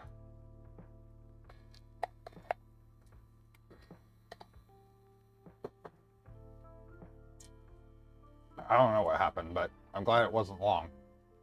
Yeah, we're back up to the normal number of people.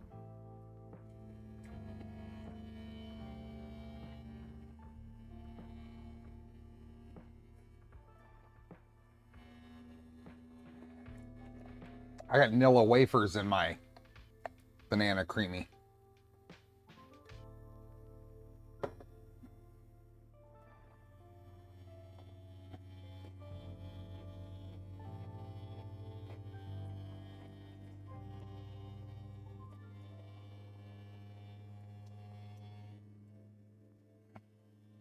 We didn't do the giveaway while the stream was dead, did we? Nope. You got 15 more minutes. 15 minutes.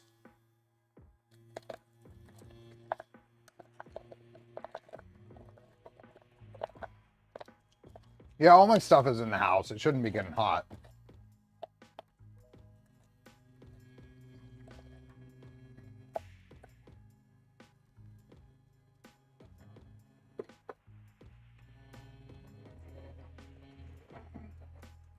I don't know if that'll help or not, Frankie, but it wouldn't hurt.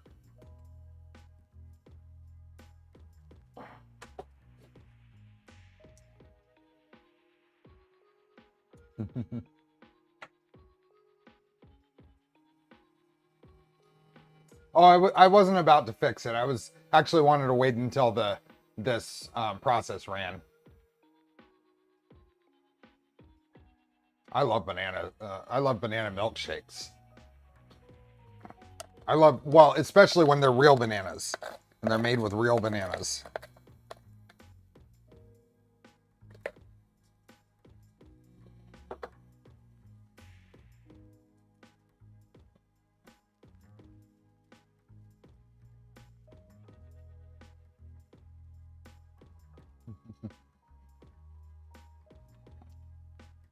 Wow, this doesn't normally go up this high, right? Is this new?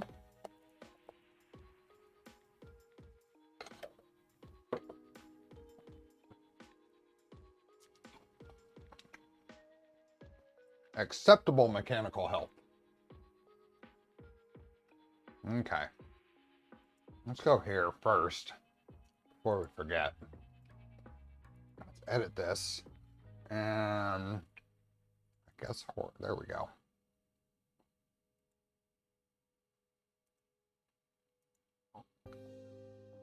Now it's right.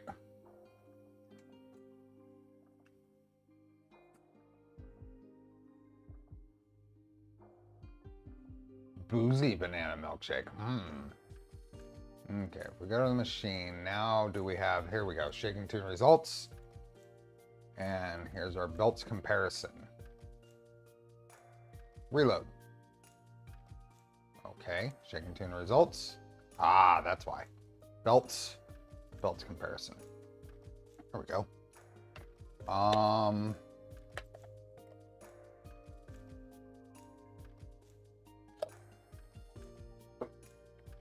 Okay.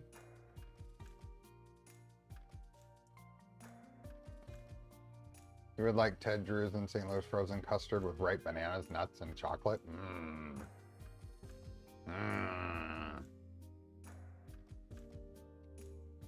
Okay, I have no idea. Has a wonk to it. This is the first time I've seen the new Shake and Tune stuff. So. Acceptable mechanical health. Estimated similarity, 86.4.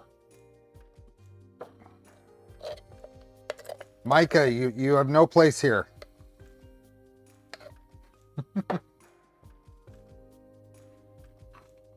I will check it out, and I'll chat with Ref. I am a pineapple on pizza proponent. Okay, let's close this. I'm not going to be able to give you an in-depth analysis on these results. Plus, every result we see here is going to have a caveat of I'm not sure how great this sensor is. I've heard that it's not great for Shake and Tune.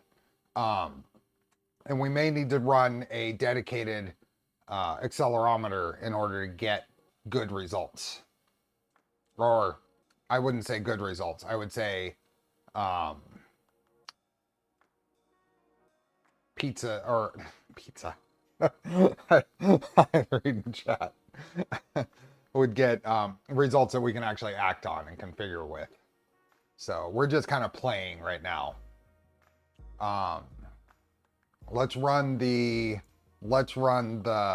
input shaper, the axis map, or shaper calibration. That's what we want, right?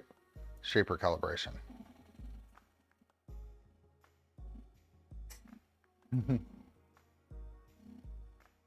Belt hay has no place on pizza. I don't need a nap. I'm doing good now. I've got a sugar rush going.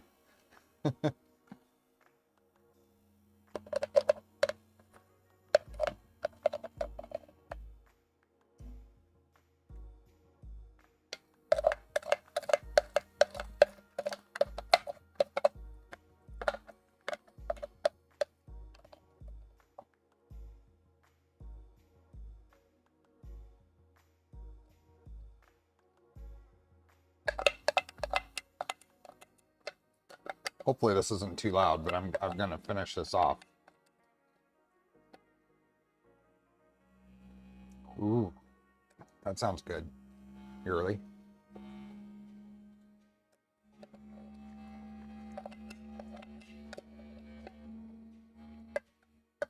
So, Solid Fork is coming up. Solid Fork is going to be rep firmware, and I will be using the Mellow Super 5 that Jay from the UK gave me, along with a Mellow Can Toolhead board for rep firmware for that. We'll also be using a Dragon burner on it, and I think a G2 SA, the Galileo 2 SA as the extruder. And we'll be using 3DO blue carbon fiber ASA for the main color, and undecided on the secondary. I might do black or a Galaxy black or something. We'll see. If someone can think of a cool color you'd want to see along with that carbon fiber blue, I'm open to suggestions there.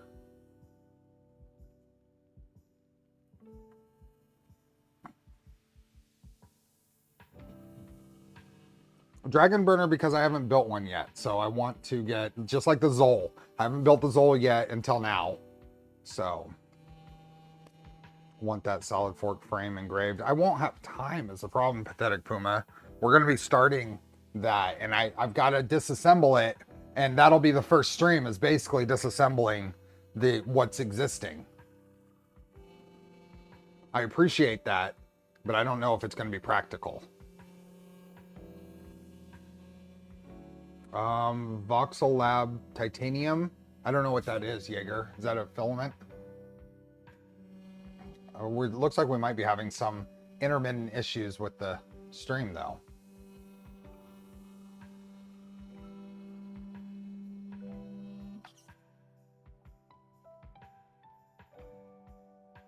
Ooh, we're getting some big numbers in that. Here, we can go to the console here.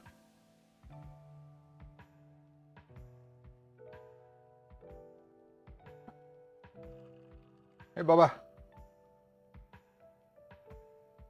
Color combo is metallic blue and flat black. Dragon Burner is good. I did space mine away from the linear carriage by 3mm, give more wiring space. Western anode titanium.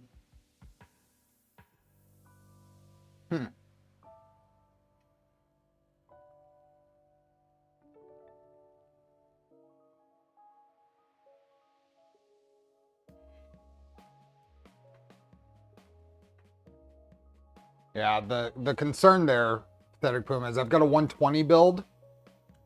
It's a small salad fork. Actually, according to Yeri, my 120 salad fork is the only serialized 120 build. Everything else is 160s.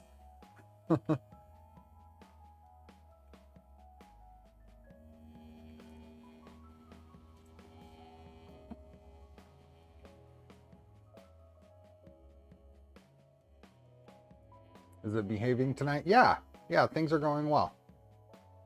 Things are going well. We've got 6 more minutes until Polymaker filament giveaway. So, or 180s, yeah.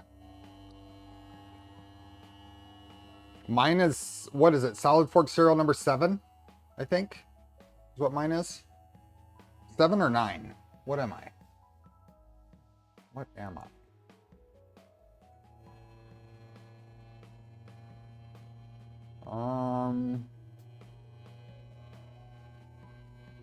Thought I had a, yeah, let's see. 9. I'm serial number 9.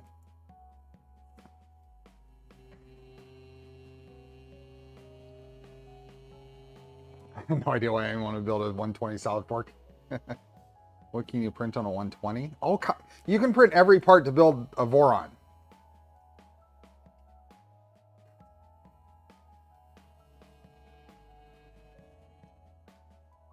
When is the next stream? Sunday. So Sunday we will be finishing up the black box. And it's basically finished now. The finishing up will be using all 5 tool heads.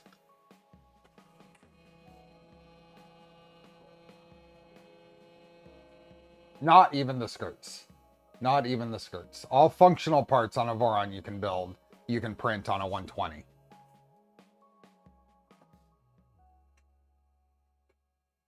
I prefer a 180 over 160. I have no desire to build a 160 anything, to be honest. And the sole reason for that is that a 180, I can use the Prusa mini build sheets, and I love the Prusa build sheets. So the black box has push plastic out of 2 tool heads. We're gonna do 5 on Sunday. Will a salad fork have tap? I don't know. I don't know what we're gonna do for Z probing on the salad fork.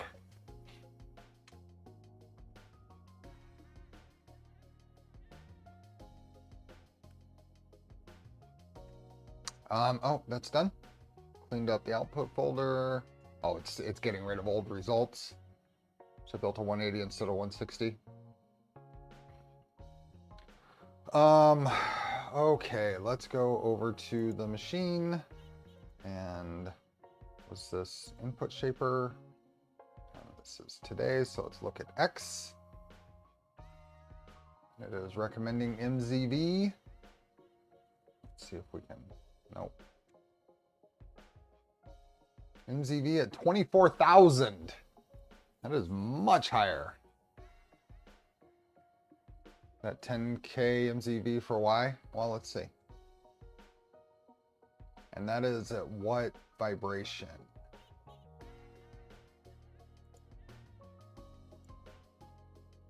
Looks like 10,000 for Y. Yep. But once again, I'm gonna be chatting with Reth, probably seeing what he thinks about the results, and we will be comparing this to some a standalone accelerometer. So we will definitely be doing that.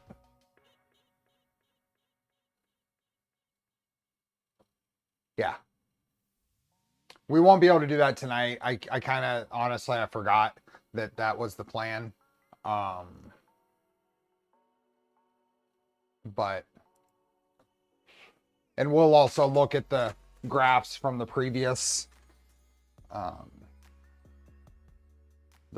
runs, which I think I saved somewhere else. I hope I did.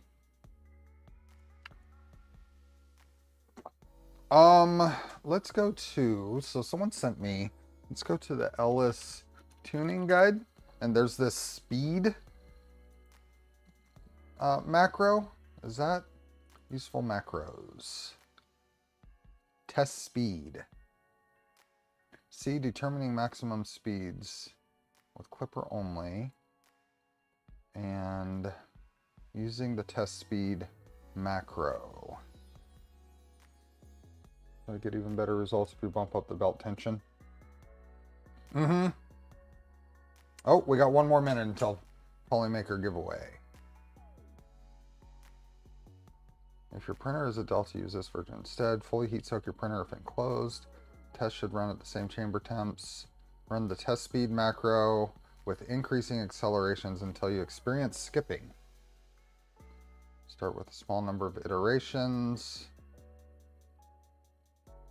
Once you experience skipping, back the acceleration down and try again until you no longer get any skipping. Has anybody else run this? Another overall analysis you can run.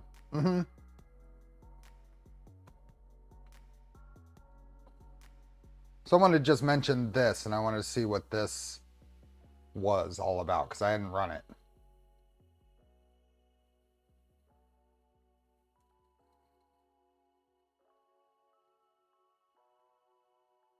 I have on several printers. It's fun. Okay. I'll run it and see what happens. But let's do some filament giving away. Got our wheel of names. Get rid of that. Okay, we are going to. It is now 7 o'clock, which means we're going to close the form when I haven't had a new entry in 3 seconds. So, just installed gas struts on the VZBot top hat. What size VZBot? I got the Mellow 7-inch screen for that. So I'm going to get that hooked up and try to use that thing again. Anyway, when we haven't had a new entry in 3 seconds. So 3, 2, branded carbon fiber filament. For the solid fork, it'll be 3DO.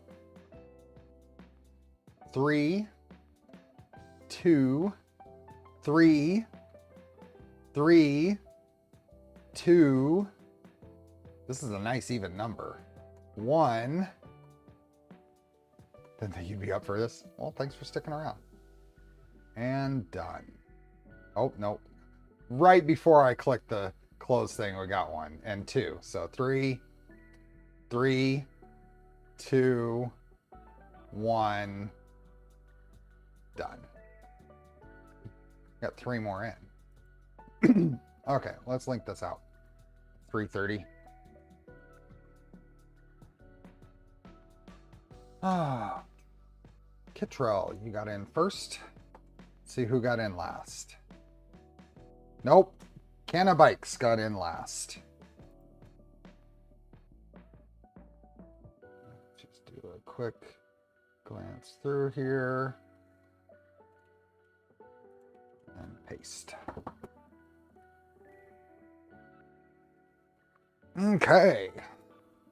Let's do a number. Let's do a number. What's the number? Let's do a number. What do we have? 34 more days until Orange County Maker Faire-ish. So let's go a number between 1 and 34. Dupes again. What? Where?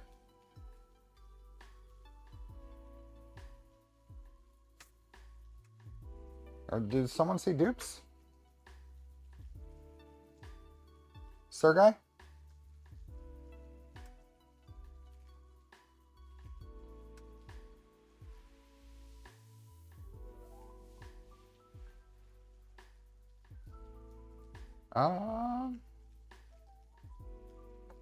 Banana. B-A-N-A-N-A-S.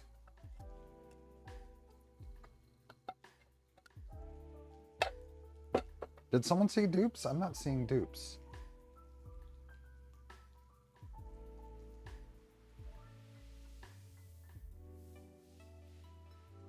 Yeah.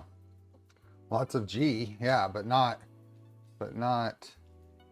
there was a group here, yeah, of something G, but anyway, I like banana.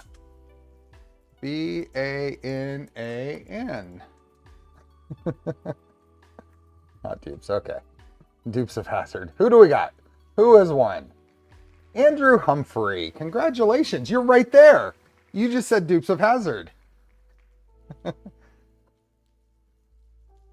Awesome, congrats. Andrew Humphrey.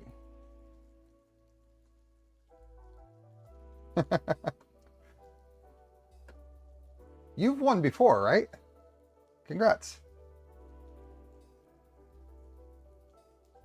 You forgot the last A? It doesn't invalidate it. Oh.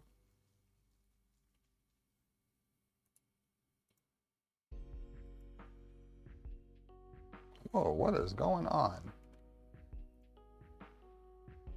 Huh.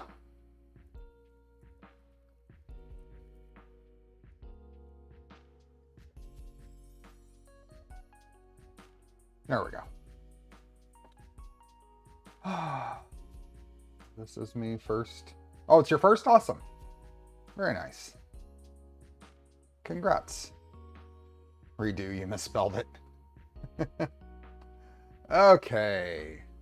Let's close that. You will hear from me sometime. Sometime. I gotcha. Okay, what do we do here? What do we do here?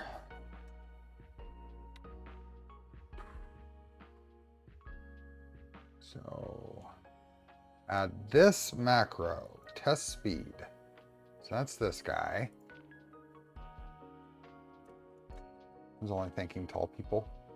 How close are you to getting the new kitties? Just a matter of doing it, finding time. So, Digital Panda, thanks for becoming a member.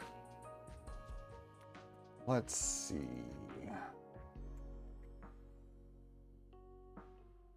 This macro is fun.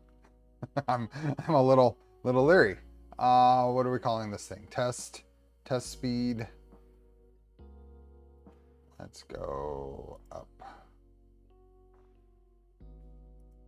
Let's just go. Oops. Test speed. Wow, that wasn't right.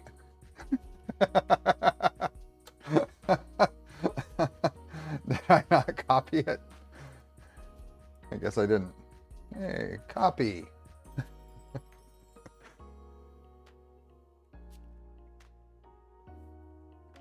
want to see plastic. Yes, we're gonna test speed. We'll push some plastic here in a second.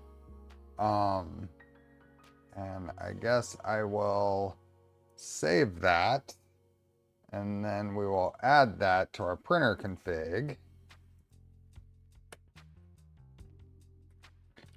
include test speed and save and restart. Hey, Kyle. If it moves fast, we might see plastic melting. Yeah. And Andrew has to dance. So what do? Do we just run this? It looks like we do, using the instructions below, with increasing accelerations, start with a small number of iterations. Test speed, Excel 5000. Bump your max speed and Excel's in the...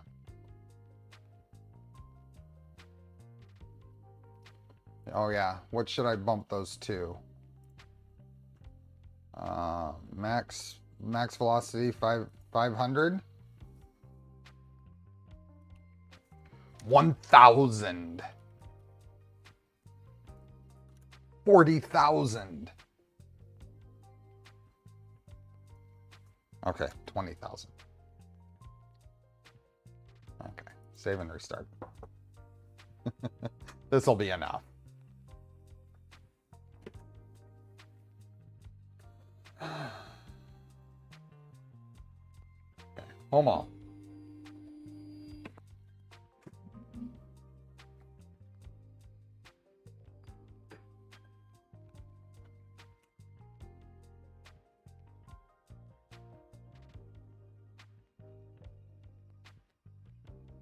What can go wrong?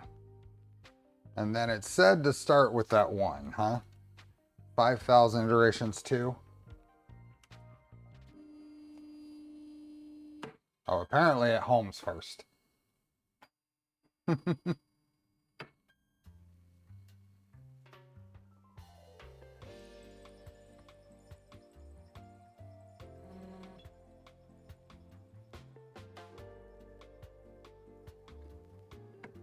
What is it doing? It homes a couple of times. Okay. Move out of range. Apparently we didn't configure it. Let's go into that macro and look at it. Test speed.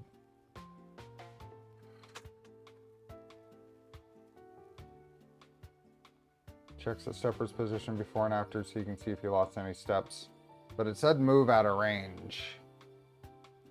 But there's no configuration here. So what's it trying to, why is the move out of range?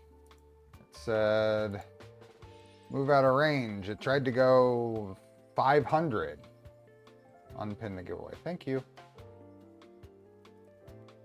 Unpin. I haven't read the instructions here, so I'm not surprised that I'm missing something, but.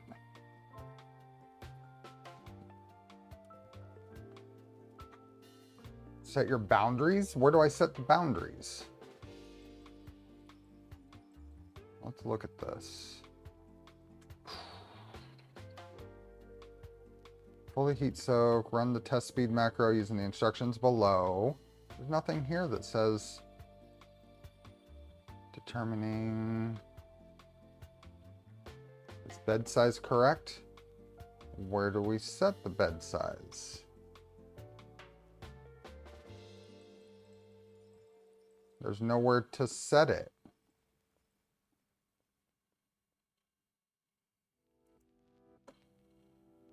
What are your maximum X and Y in your config? 256 and 255.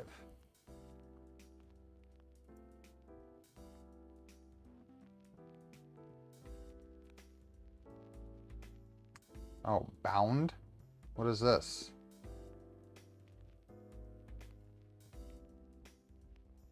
Set your boundaries to like 20 or 30. It looks like 20 is default.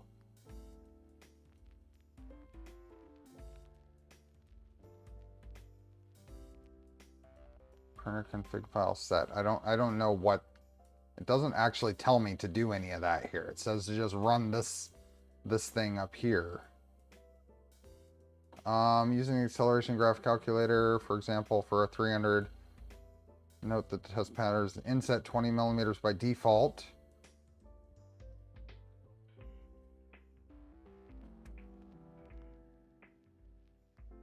Just go here and click send.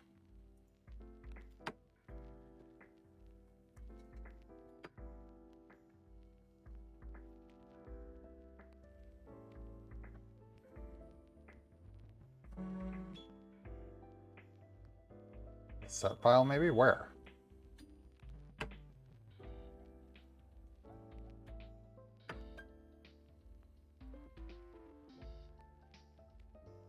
No, it's trying to move out of range. It's trying to move to 499.501. I mean, if these instructions are out of date, there's not much I can go off of.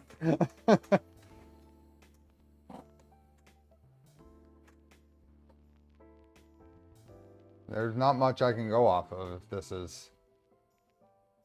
So, that might be a bummer.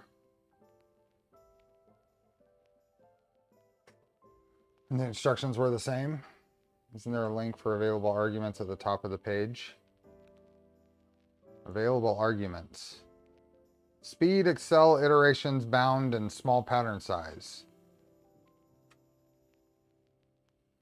Why would the max printer's end stop settings be incorrect?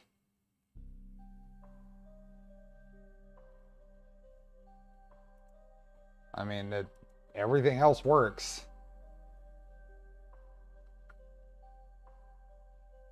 I don't know what to say.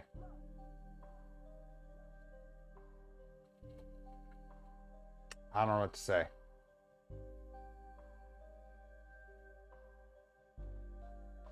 Are you using a home macro? Yeah, well, I am for the sensorless homing. Sure.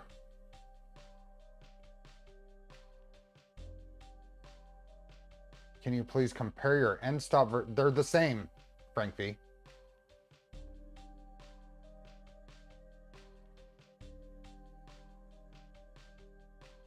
I set this to 500 and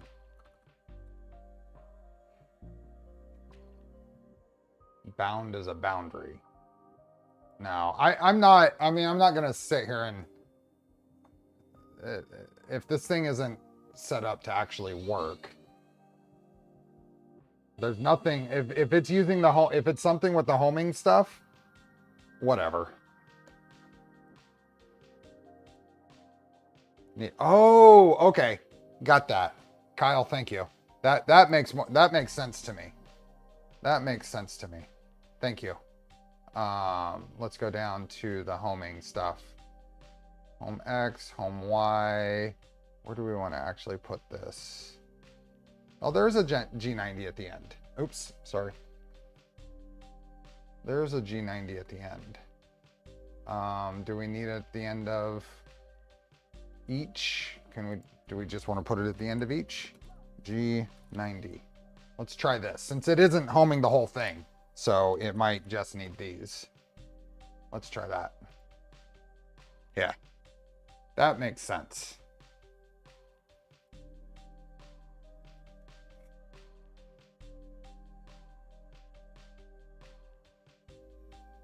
So now let's just do, I don't know. I hit it.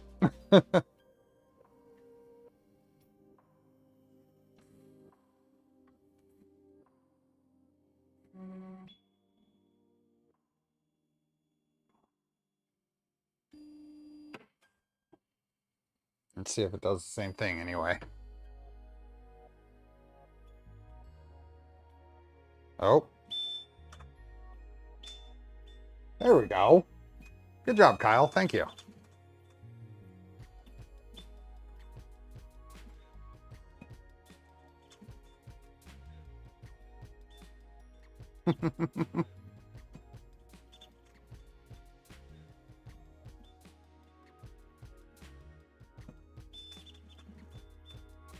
So does this just do this over and over?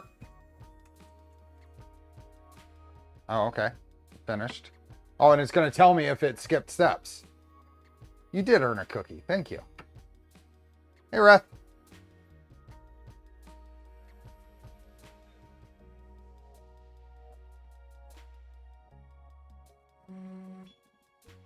So what will this give me now? Will it give me an output in the console?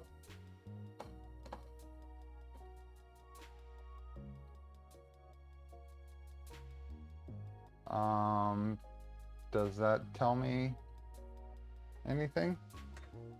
What to read in the results? So how do we bump this up then? We go down here and excels. What did we want to do?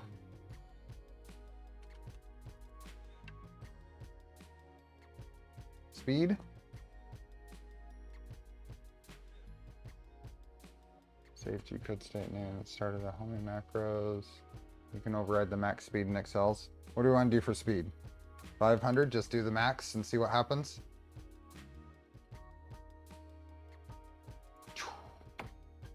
Let's find out. I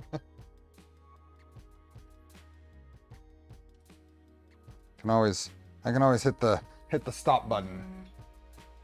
I think it's 16 microsteps now. It's gonna burr. I got my finger on the stop button.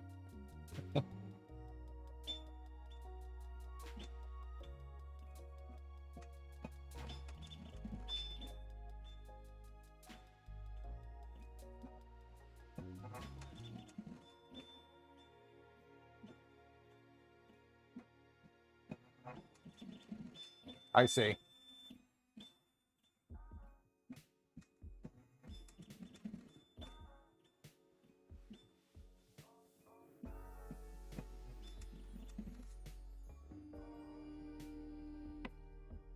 Okay, well that worked.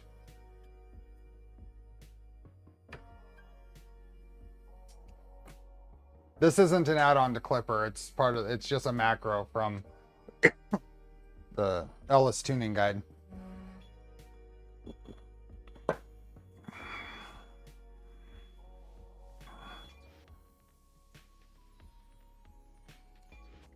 So Reth, you're around. We had run, let's go through here. We had ran the shake and tune and we did belts, and this is what we got. If you're using sensorless homing, then the homing results can be a few steps out and still be acceptable. The guide mentioned it should be no more than one step out. Okay. Now this is, so Reth, would you expect this to be that orbital weird accelerometer or something in the build? Because this is all the built-in orbital that I don't remember what the accelerometer is on it, but you told me before that we may have trouble with this accelerometer.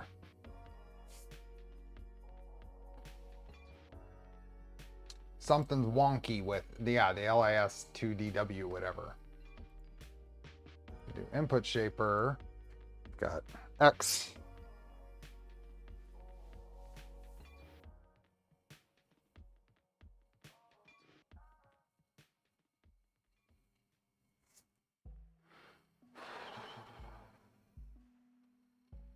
And Y. So what we're going to do is next stream, we're going to dive a little more into the input shaper stuff with a external accelerometer then. So that's what we will, yes. Not necessarily nozzle. I'm going to use a couple of the mounting points that are free on this carriage to do an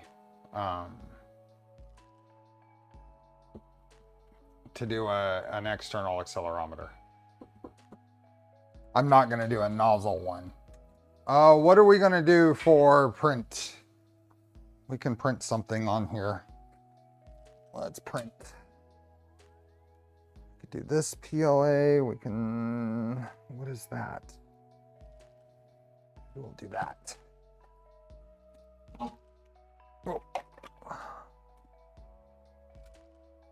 Oh, no, that's a That's a TPU, not TPU. Let's go this PLA.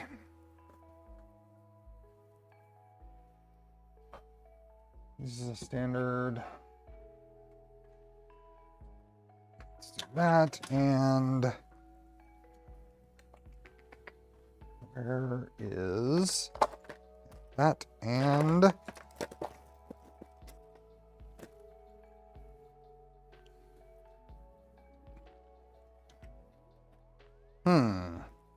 where is the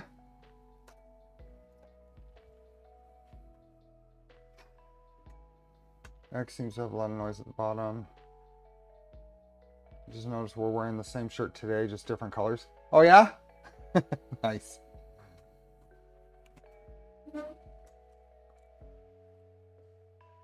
Put my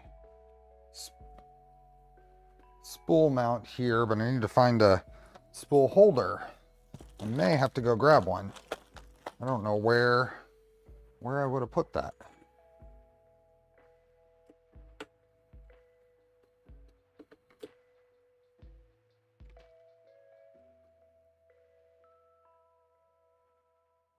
Okay, where is the spool holder? I thought it would be out here.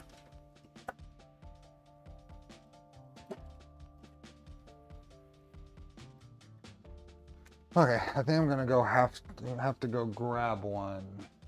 Not sure. I'll just grab a random one from the other. I will be right back.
Okay, I'm back.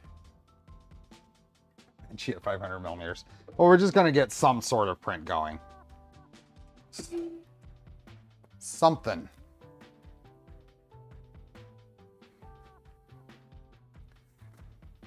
Something. With this Starlight Neptune PLA.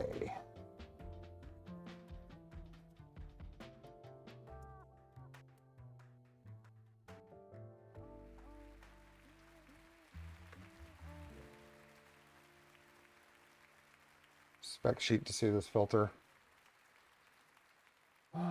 We will print. I promise. Next stream we will try to print something really fast. But now I just want to get some plastic pushed.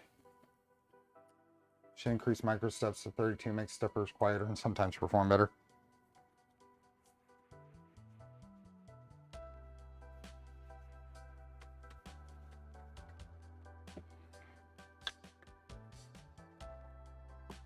We'll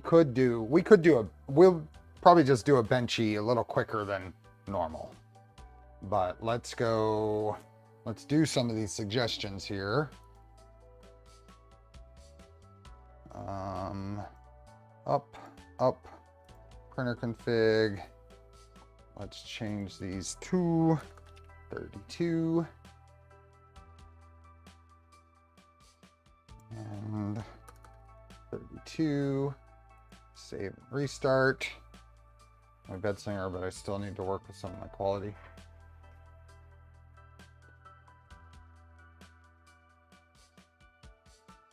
Okay.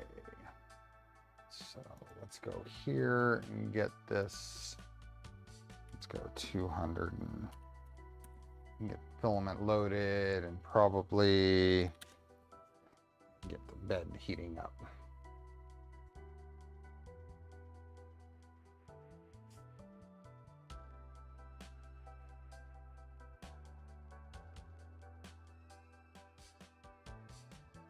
You are remembered. Welcome, Jerry. Hi, Bellador. So we'll go into a little more depth. Next stream is basically going to be setting up WLED and doing a print, doing more input shaper testing, that kind of stuff.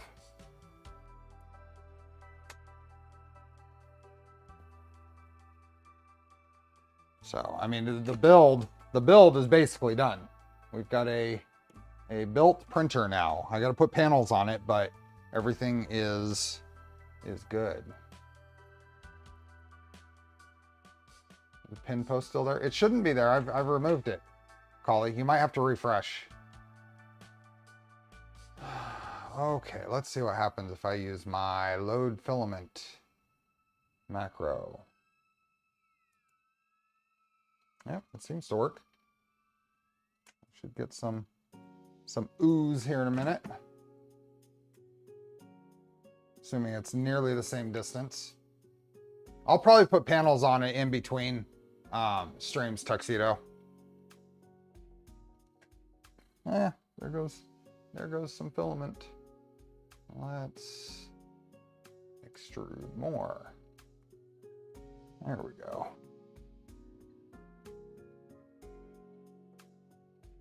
Do you have adaptive purge setup? No, I do not. But adaptive meshing is. There we go. Hey, Poleted, you didn't get drawn. Okay, let's go. 160. Cool that down. CNC panel clips. Oh, we do need to set offsets. I think we need to at least verify our offsets. CNC panel clips, wow.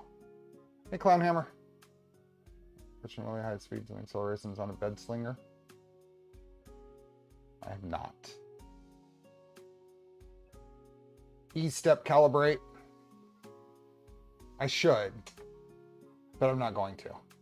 I'm going to see how far off it is with the default settings, because it should be really close.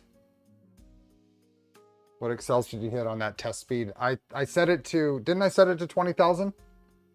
It might have been 10,000 because is my config limited to 10,000 or was it 20,000? Config is limited to, where is that? 20,000. I set it to 20,000.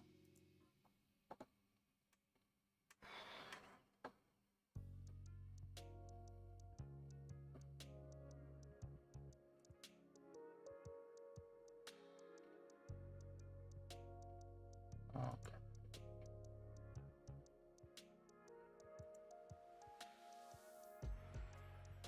Huh. Okay, that is that. Let's home it. Let's move home all. And bring up Prusa Slicer. Oh, it's got to go down to 150. That's what the macro's set to. Where's my tweezers? Put them back in here. Where did I put my tweezers? Oh, there they are. Ow. Oh, just in time. Okay. Oh, yes, I'm doing Z offset. Yep. So.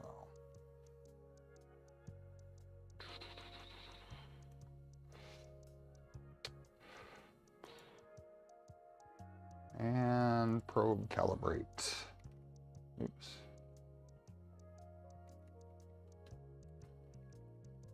Is it up to temperature? Yeah, close enough. Oops. I forced a retry there.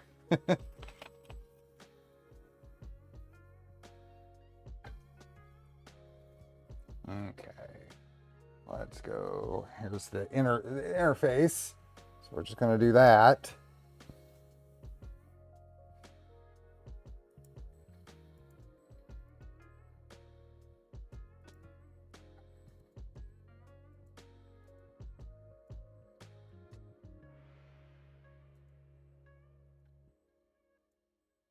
Oh.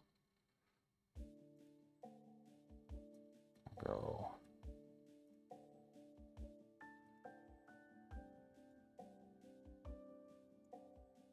We're going to go right there. Accept and save config. Anyone else? Is it just spinning? Are we having trouble again? No. On a Prusa bed? What? I like my Prusa bed.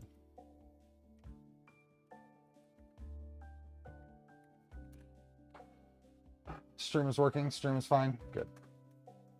Okay. Let's go here. And let's go here. We're going to grab... Oh, this is... I printed on a Prusa last time. Let's go here and here. And then we're going to go and pick my V2 gray, or Trident gray, and some... Do I have any PLA profile for this?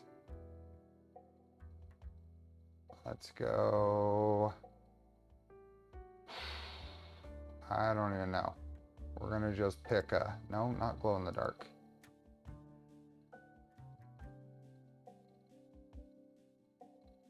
Yeah, that'll work.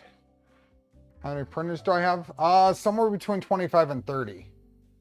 Just strike out percent right beforehand.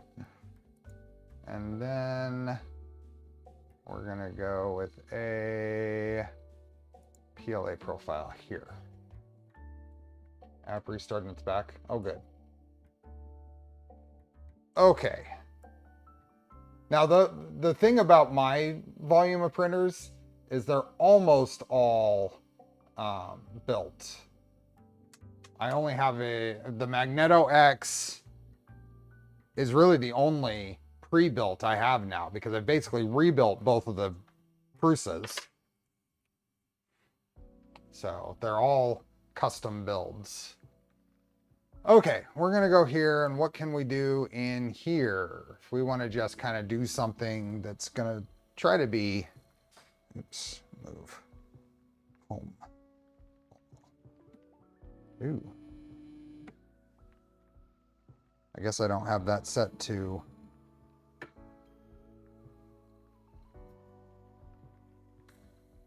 Okay, whatever.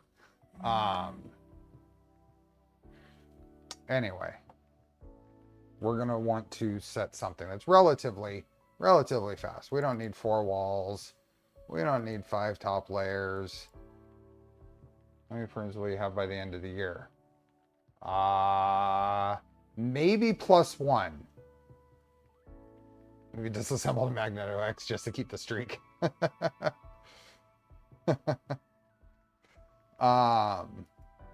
We don't need a lot of infill on this.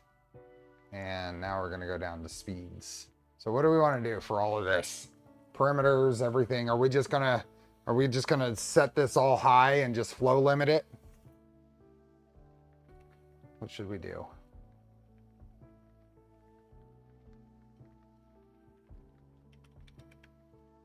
I have no idea. I'm just setting things.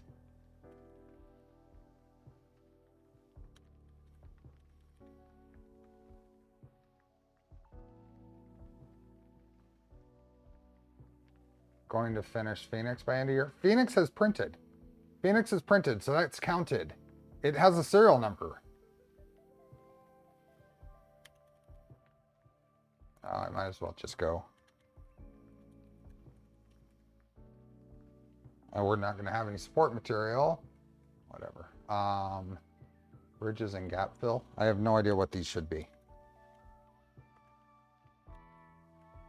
Check if you have auto cooling enabled. That kept my speeds. Yeah, we'll go through all that. Travel speeds.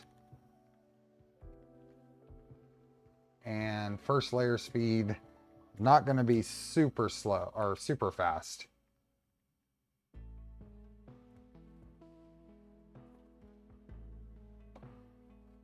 And we are going to go, let's go with what Reth is saying. Oops. Insufficient numeric. Oh, I hit the wrong.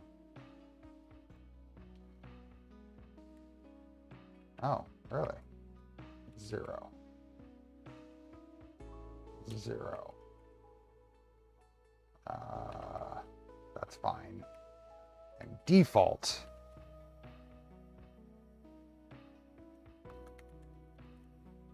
$120,000. There. So basically we're setting everything to run at the default except for perimeters. Max print speed, 500. And this is PLA, by the way. This isn't ABS. So doors that make the probing work. And then advanced is all fine. But over here in filaments is where we need to set. We probably want to run this a little hot, huh?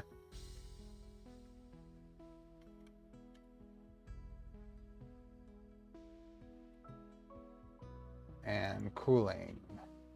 Here is advanced print override. What does this mean? 0 for no limit, volumetric speed. What happens if we slice this? The slices as a... It still says 38-minute benchy. Why?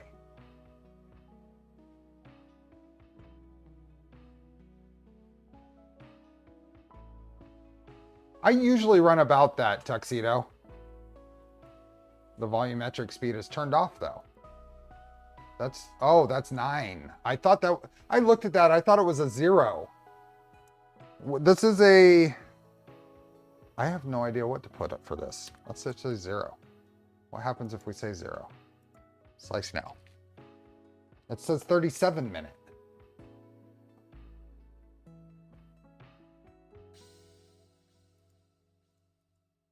Minimum layer time.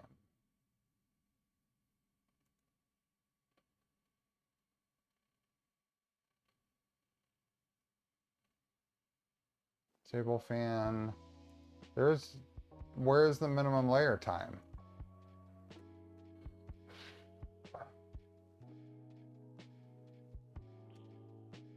Turn up the print perimeter Excel then.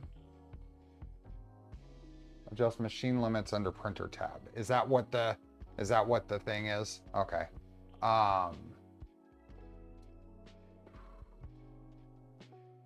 Printer machine limits. Maximum feed rate for Y, Z, E.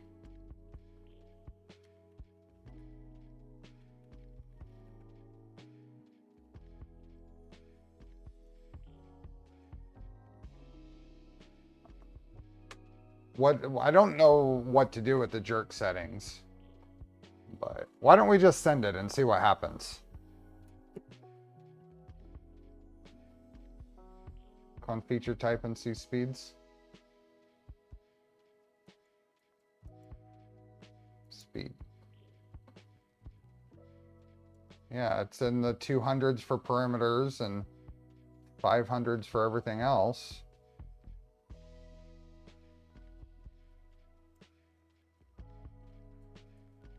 Change jerk to 9. Where is that? Over here under this?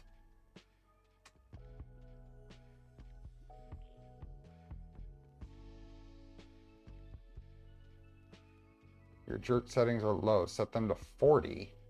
I'm hearing jerk to 9 for Wrath, and this isn't actually setting numbers though, right? This is just for print estimates, right? Print settings. Is there a jerk? Is there a jerk? Speed. I don't see a jerk. Yeah. Let's just see what happens. Let's just send it. Let's send. I'm thinking boss edition by, oh. You could admit them to G-code. Eh.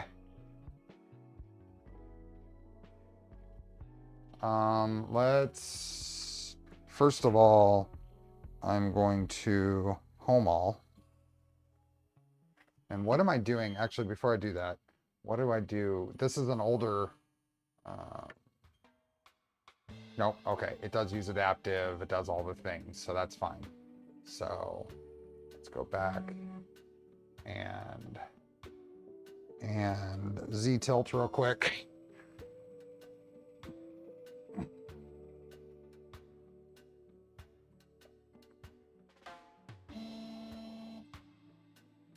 V4 profile could be a useful start for this printer.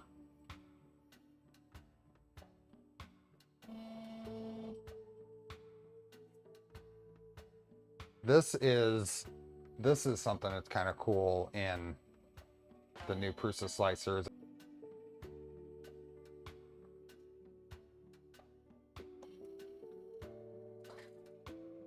Should be back now. I have no idea what OBS is doing. I have no idea. We're about to print. We're gonna print.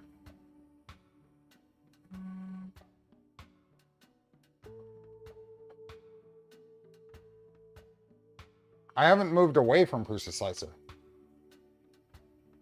Glitch in the metrics. Okay, let's send it. Upload and print.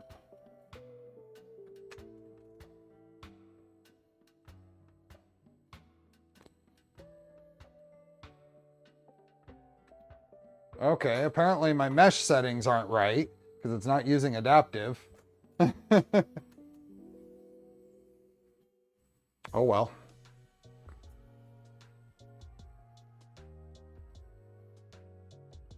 Did the glitches both happen when the camera stream was up in main sale? I don't think so. And we've had it up for here. Are we gone? I don't think so.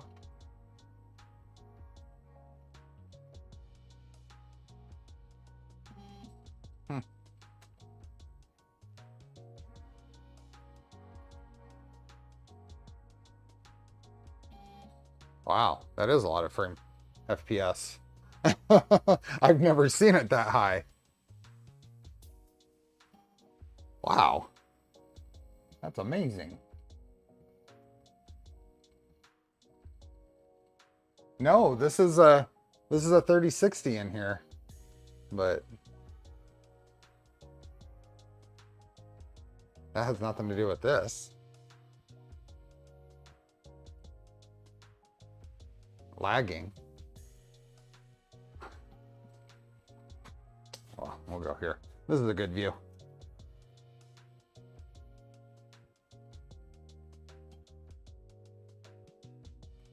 What XY idlers are you using on that? The idlers are gates, are genuine gates.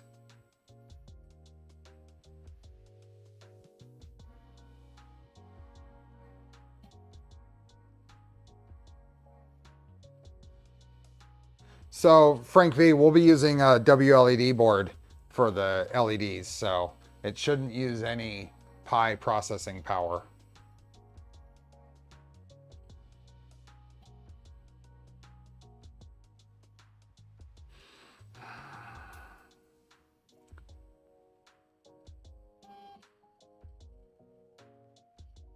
Oh, all of the, yes, everything's CNC machined, the whole gantry.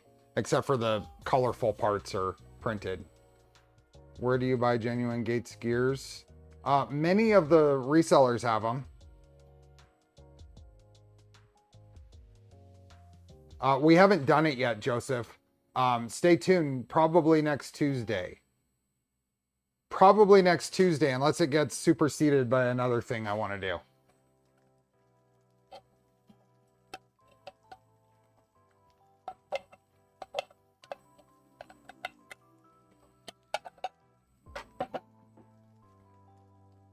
So the next time we work on this, it'll be external accelerometer and WLED and a little more thought out print.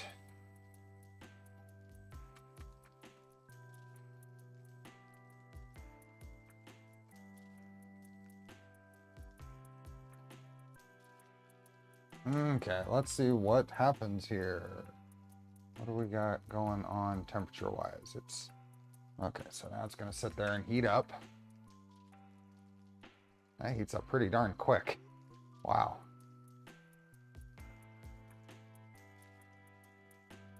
The homing speed is going to depend on the sensorless homing there, Joseph.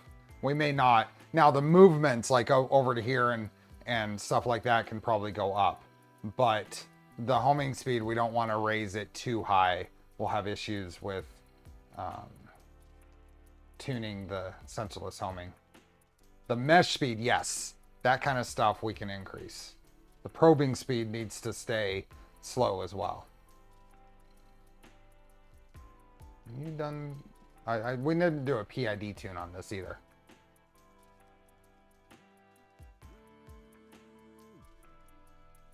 Looks like first layer's good.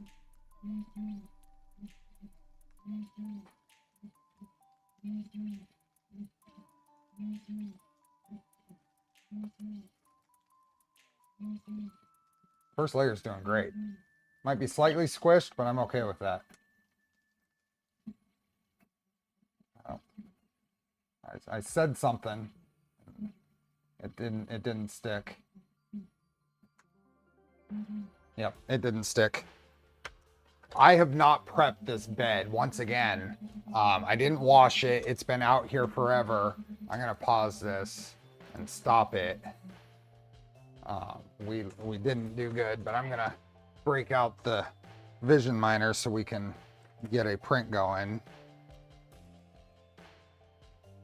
Yeah, that just peeled right off. So let's put some vision miner on there. This isn't a brand new sheet, not at all. But it's also a sheet that has been sitting out here exposed in the garage for months or however long we've been working on this build. So I'm just going to put a little bit of vision miner there in the middle and hope that that takes care of it. The IPA is not enough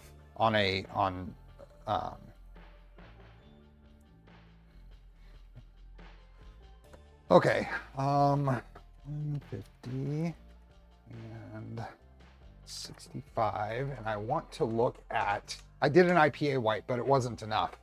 I want to look at my, and I think it's got to be in the slicer. Do I have something wrong on this? Bed mesh adaptive 1. Shouldn't that do it? Oh, I know why. It's because over here, because this is a profile I haven't used, so I need to go down here to output options and do the firmware. That I didn't have this set, so it wasn't the printer config, or it was here, print settings. So that's why. Because this PLA profile, I haven't used this in ages, since way before adaptive mesh was a thing, or even cancel object. I just grabbed this profile, which was an old something I was messing with. So everything's correct in Moonraker. This printer's done adaptive mesh and cancel objects and all that stuff before. So I'm just going to go and just immediately resend this. And we should, yep, see, now we're getting an adaptive mesh.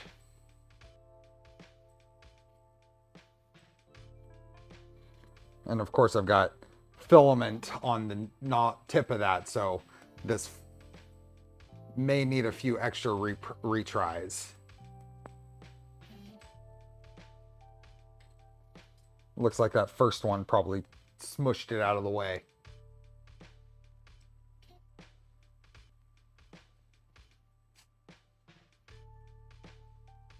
I will never scuff a plate. If I need to scuff a plate, then I don't tend to use it. A nice hot water and like Dawn Extreme dish soap with no additives, no lemon, no aloe, nothing like that. A nice plain dish soap wash is usually enough. And then IPA between, as long as the plate stays clean, is what I do. Yeah, I never take a Scotch-Brite to a plate. Ever. Don't need to. This is probing at 150. Subnormal nebula. OSEC makes a nice plate. Unfortunately, they've had issues. Just company-wise.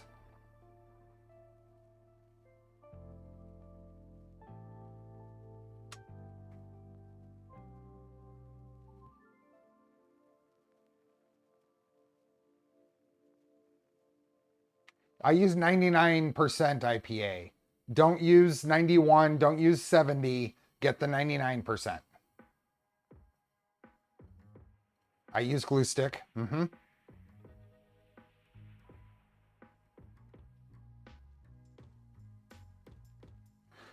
I do not use a Scotch-Brite, yeah.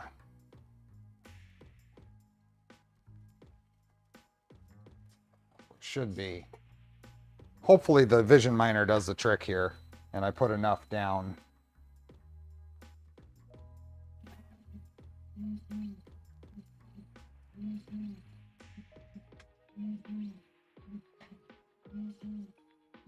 Have you tried the nano coating? What is that? That's not this. Is that this? Nano? It is a textured plate. Yep. And this is working way better. That's what I just put on it, Peter. Controlled substance in Ecuador. Ah.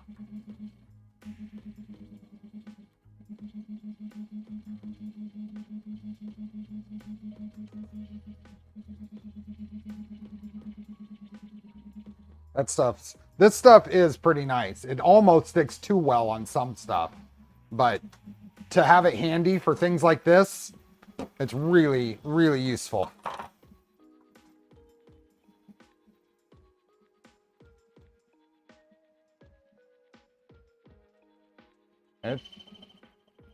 It's going.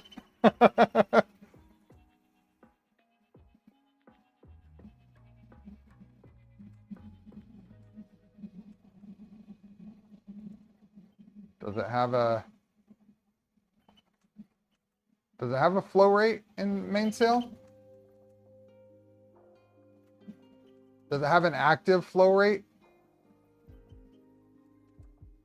It's going pretty good. Yeah. Oh, flow. 14, 27, 32 I saw. 23, 72 it hit there for a second. 33, 72. That's here. If you want to watch the numbers for a second. I'm sure I'm under extruding. I'm sure I'm outflowing it.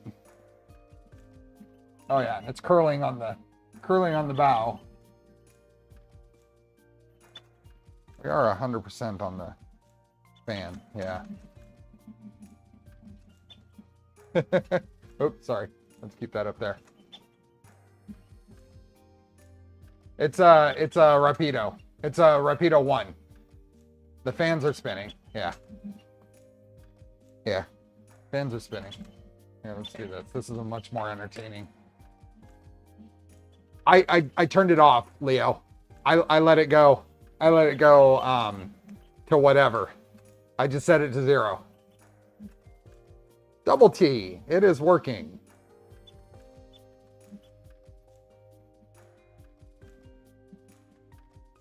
I just tried to scroll through your printer interface to see things. It didn't work. This is not going to be a pretty benchy, but this is PLA.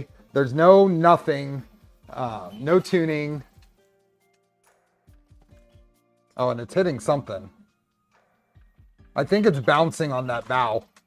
I think the hot end is bouncing on the bow.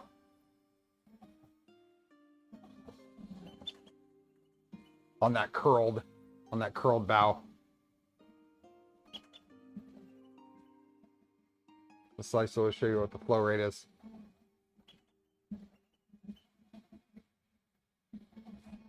Here, let me pull that up.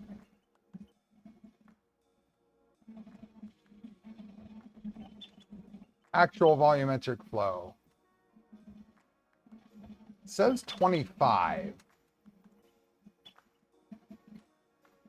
It says it's hitting up to 25. Volumetric flow rate does say up to 69. Oh, it's bouncing. I think that's the tap is bouncing on the bumps there. The right fan is not spinning. You're absolutely right. It's not spinning.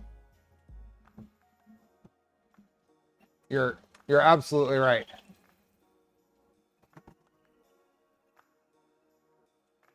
Okay, I'm gonna stop this because it is bouncing pretty hard on that. Woo. Yeah. There we go.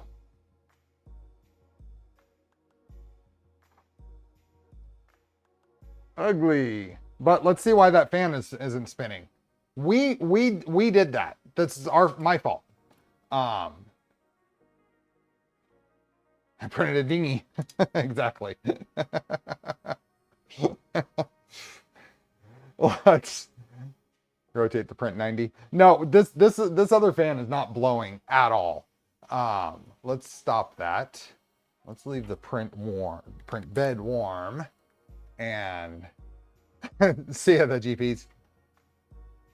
And let's go and fix this fan because we had, where was did we have this here? Orbital. Let's go here and pin out. We had plugged in the second fan to another output. I think I had run that. Let's see. Menu.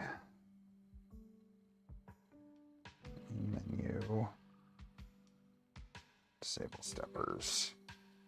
Accept. Pull this over here so I can get a look at it, see where we actually plug these in. Yeah.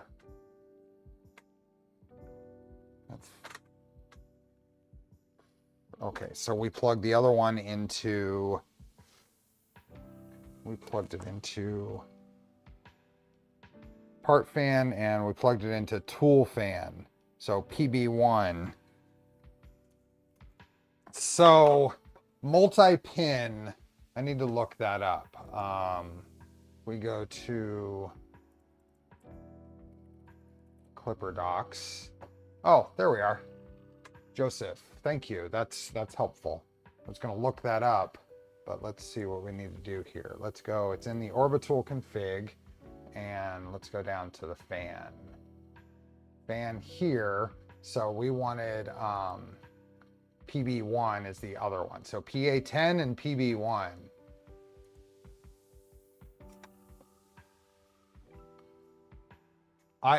It would not be as clean wiring, Ballador. This is how I decided to build the machine, is using two different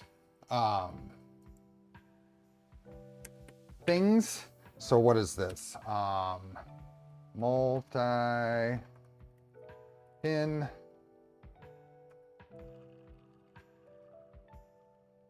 Multi-pin. What can we say? Part fan?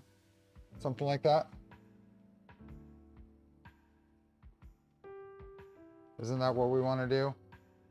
If I wanted to call it, you don't need to connect the 2 part fans to 1 pin. Looks good. Yeah. And then what is that?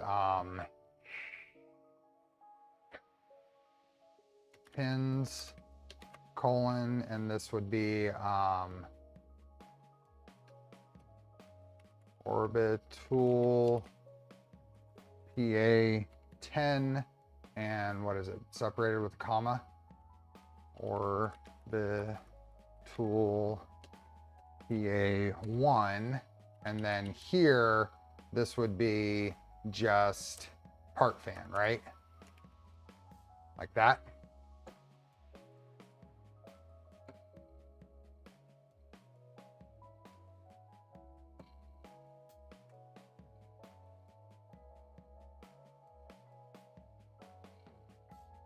O2, thank you.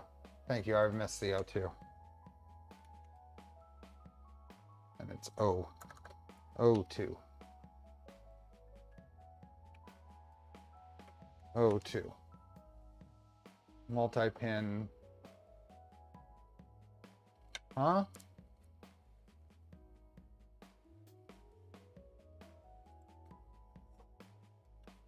Multi-pin colon part pin, like that.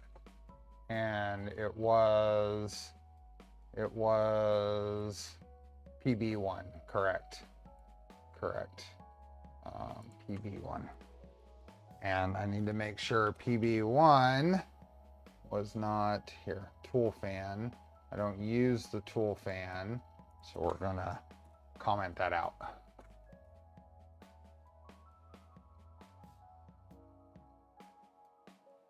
And is this an underscore multi-pin like that?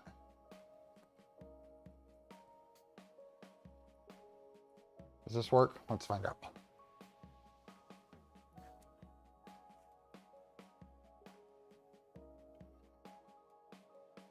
Then if I go to dashboard and turn my fans on, they both come on. Perfect.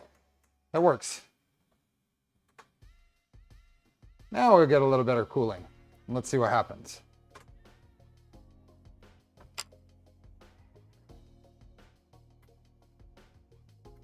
Yeah. Okay, well, let's get the fingers in there. Let's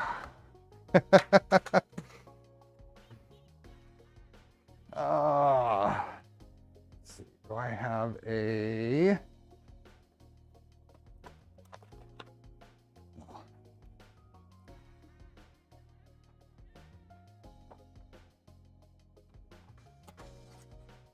I mean, I already fixed the adaptive bed probing. There we go. Okay.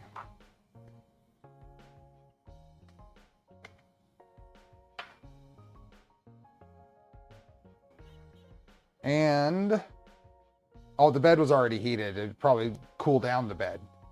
I had kept the bed heating.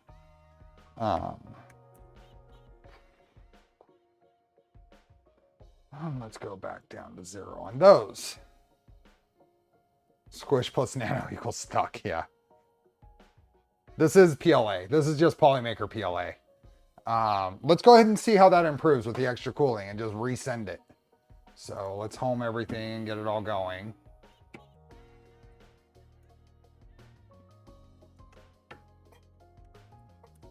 This is Starlight Neptune. It's a gorgeous color. I mean, it's not a gorgeous print, but it's a gorgeous color. Okay, Z-tilt.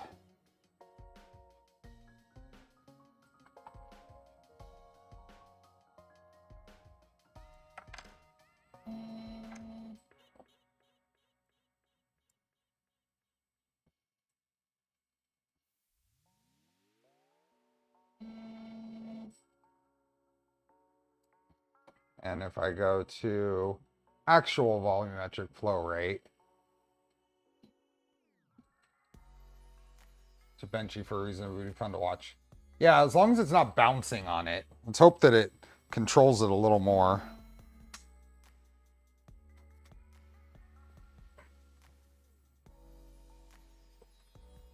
Use a small horsehair brush to wipe off plastic residue from the previous print. Ordered some. Cool.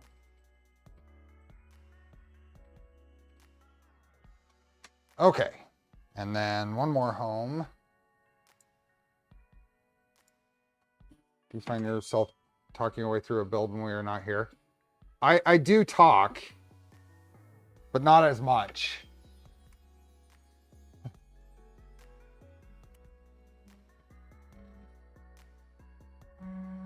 If I wasn't answering chat, you'd mostly see me just kind of working.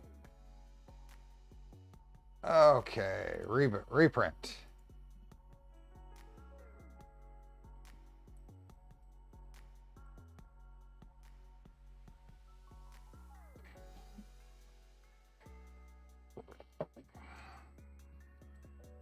Uses colorful metaphors when not streaming. I do. What are my plans? What events am I running? I'm just running the little print tuning contest. I'm sure I'm going to do talks or be part of at least one talk. But mostly just, I mean, I don't want it to be a job to be there at Vice either, Leo. So it's going to be the same as everyone else, just wanting to hang out.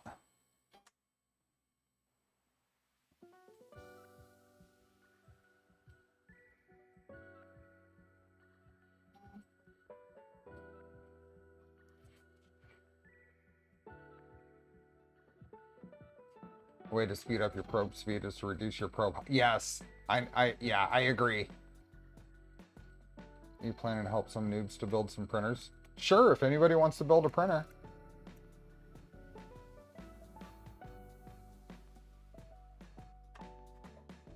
But this prep, this print start stuff doesn't bother me normally. On stream, it taking a little longer is kind of annoying. But normally I just kind of start a print and wait. It's not a big deal to me. I don't need my prints to start super fast. I'd rather it be consistent. Not to say that a fast start couldn't be consistent, but because I don't need it to be fast means I haven't put the time into trying to make it more efficient.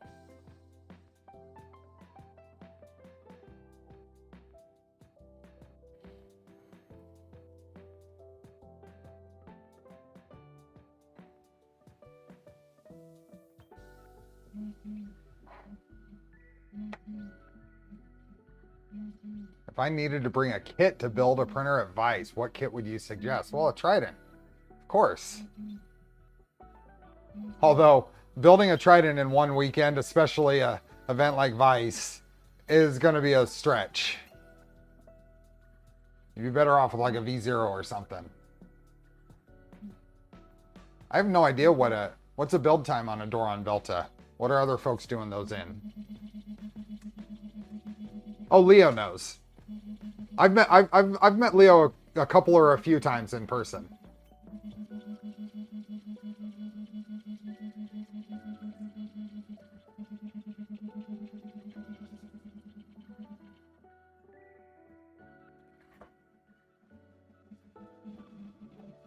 Positron is definitely an easy build.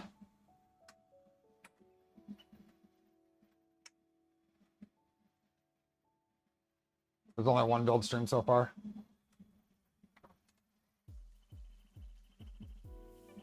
That's cooking.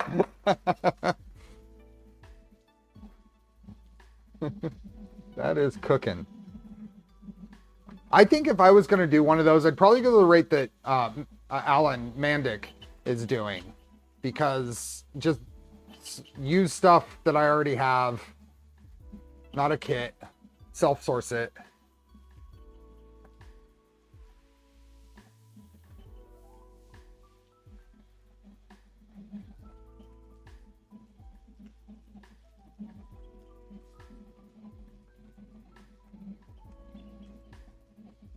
That's interesting. My frame rate on the camera is down to a reasonable level now.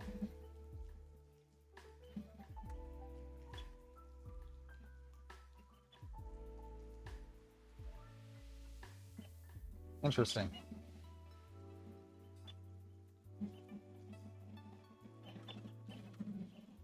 That the nose, I think is staying a little more in control.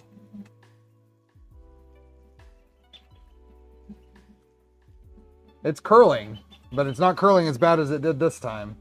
Let's see if we can keep it from bouncing the tool head. You could, Bill. You very well could.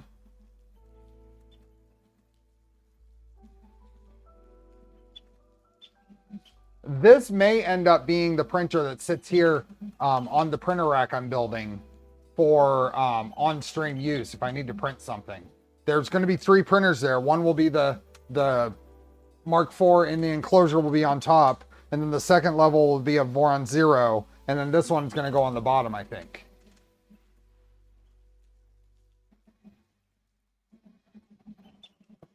Well, it's curling pretty good. We'll see if it starts bouncing, though.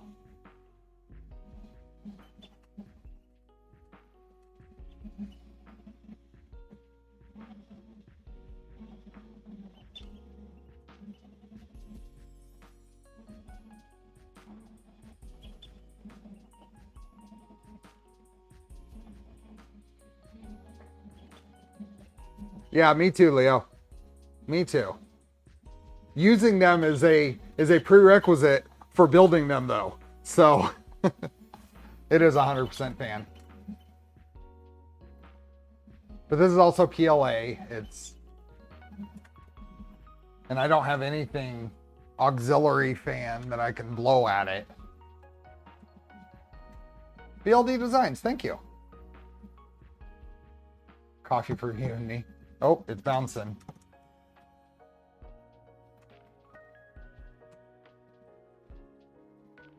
Blower. Still on a V0, I don't have one. Ooh.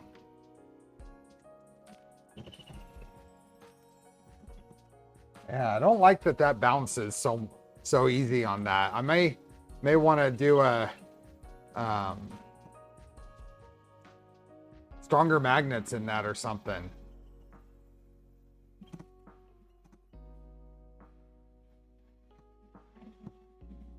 I think it's actually bouncing. I mean, the bow is sticking up pretty good.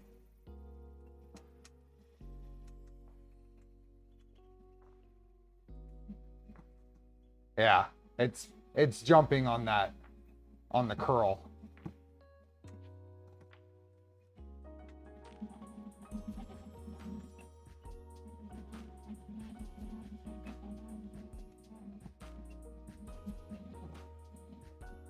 I almost feel like just bumping up the speed. It's not going to,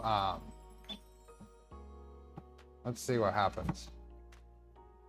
The parameters are going to increase, but the infill is going to still hit that max 500.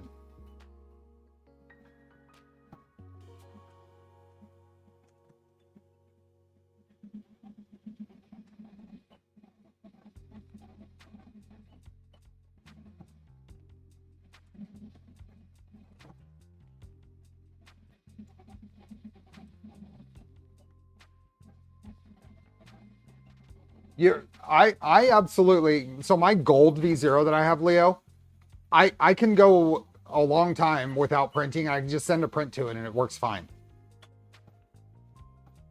I don't have any ABL. I never have to change the Z offset on that. I just send prints and it works over and over. I don't think I've changed the Z offset on that. I've not microstepped it or whatever in months.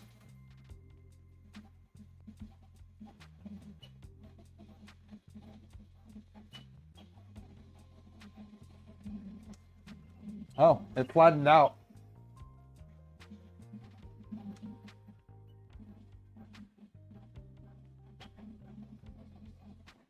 Yeah, I think this one we might be able to let finish.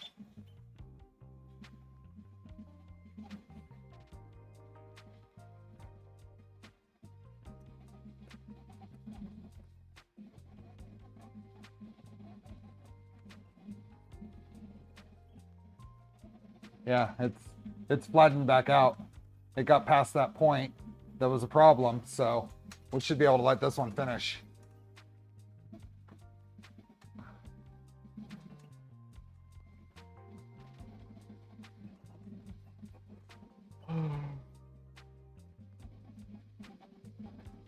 Ooh.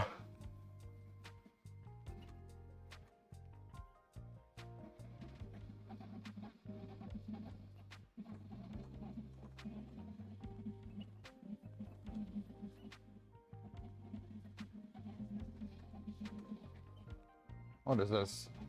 A little less than 10 minutes right now.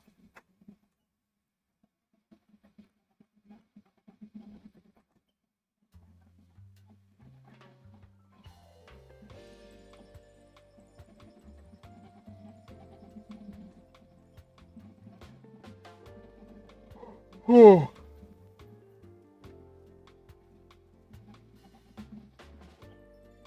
We'll let this finish before we go. Oh.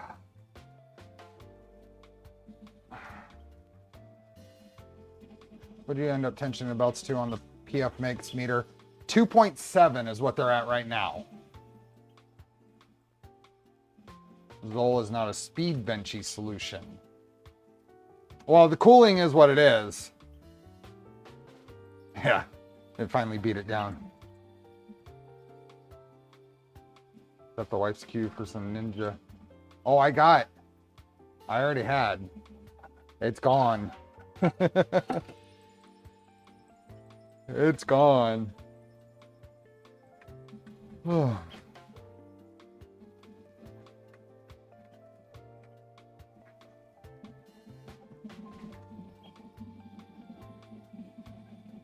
really doesn't seem bad. We didn't do any extrusion calibration. I haven't done a PID tune.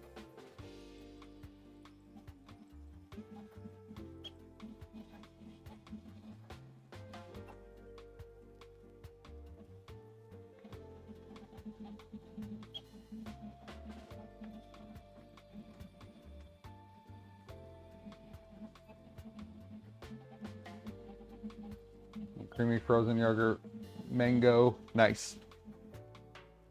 Does XOL have a CPAP? There is. There's an official CPAP version.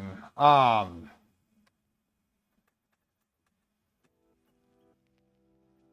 wonder,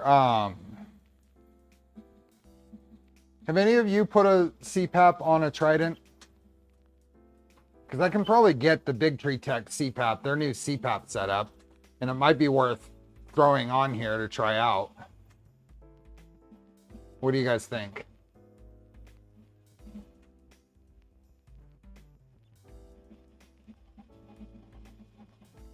These are the belt tensioning setup. There's a screw that comes through here and pulls on the stepper that way and the opposite direction on the other.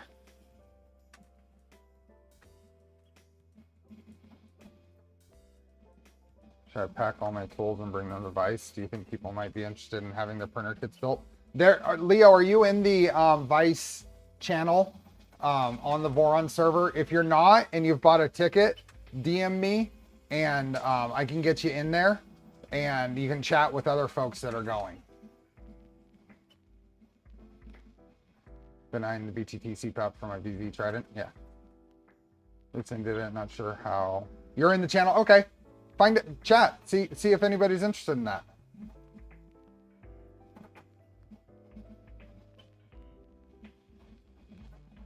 So Tuesdays, I've mentioned this before. I'm going to drop Tuesdays as a regular stream. However, it's going to be the day that I'm going to feel is available to me to if I have something I want to cover. So adding a CPAP to this might be a good future random Tuesday stream.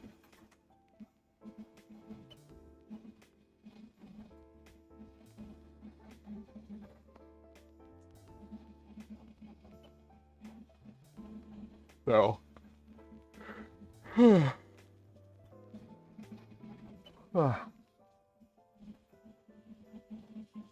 you have shop air? I do, but it's not charged. Today the last these. No, it's not. We're not done with this build. We're printing right now, but we're not done.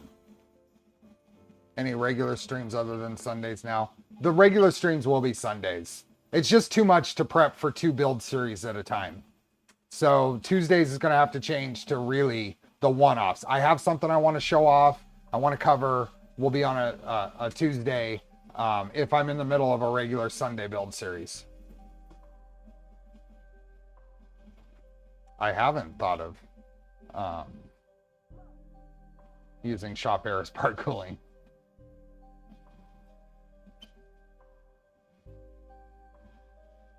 What's left with this build? We're gonna play with WLAD, and we're gonna enclose it and we'll get another ABS print going. I know the 2 streams. It's running into time to be able to do some of the other organization and other projects that I need to do though. So, but they won't be gone. It'll just be as I have something that I want to cover, we'll do one. I'm just not going to be committed to doing one every week.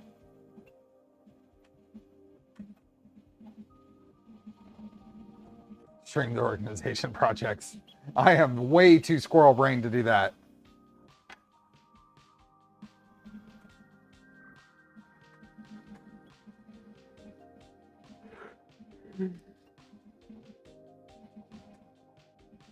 You know, it's much more stringing with the higher fan speeds. I do need a little, yep.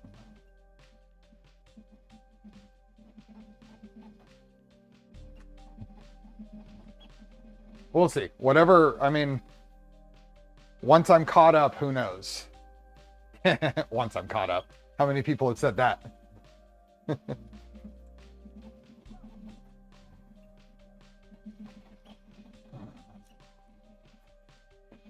Steve machine. There's no, exactly, there is no such thing as caught up.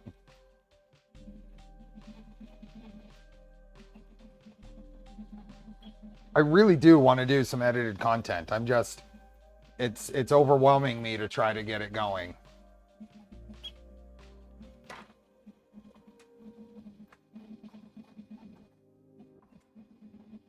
Caught up in the wheels of building. Well, it's going to get more and more of rebuild or modify. There's only so many new builds I can do. Oh, AB motor temps are cold. These are only set to 1 amp right now. They are not. Now the extruder's not hot either. Nothing's hot right now.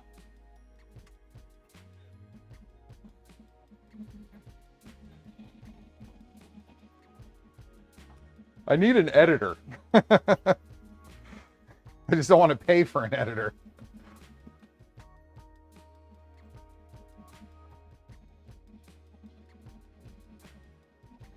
Better cooling than self-burner with the fastest GDS time fans I could get for each.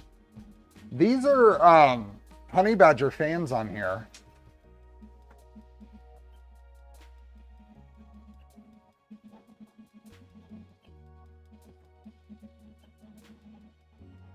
Yeah, I've been using DaVinci. And I'll probably end up buying waiting for a sale, looking for like a Black Friday or whatever sale. I don't know when they do the sales, and get the editor, the little mini deck and license. So.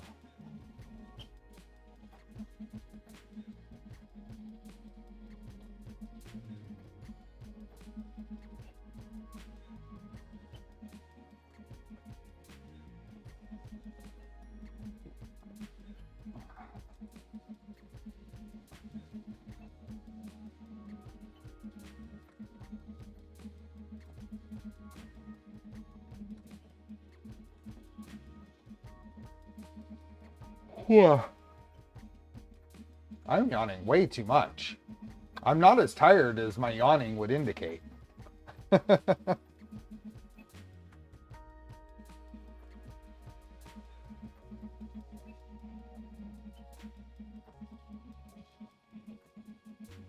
What do I have around here? I'm getting parts printed for the, more parts printed for the MMU3. We're going to cover that.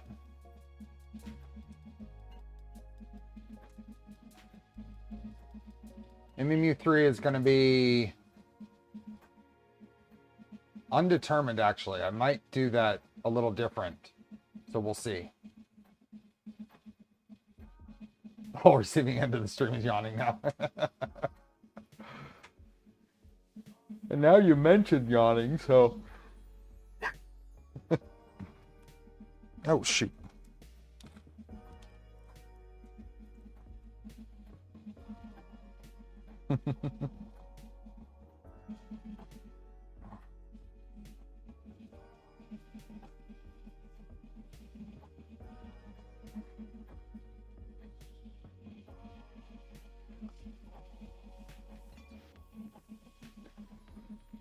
Yeah, it does have a hook.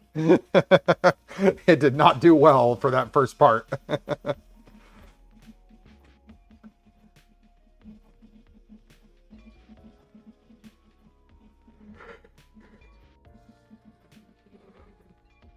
I'm happy though. It seems to be working well.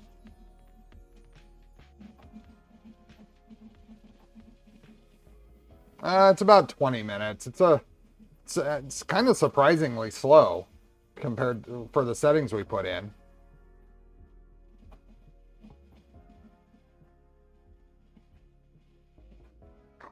Everybody's yawning.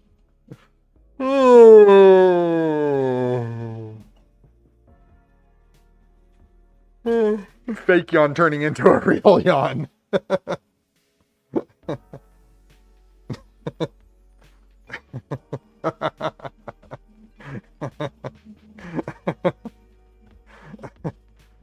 Oh, it started fake. It turned into a real one.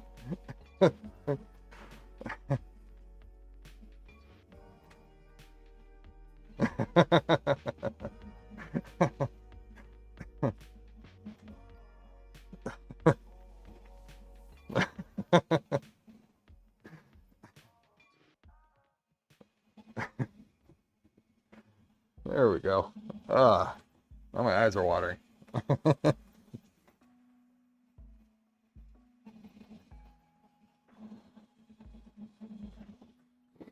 Oh.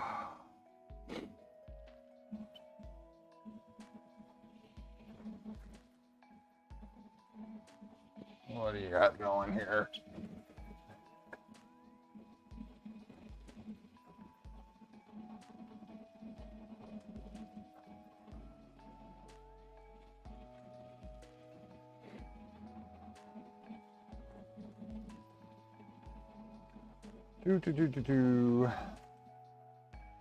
Normally go to bed around 1 a.m.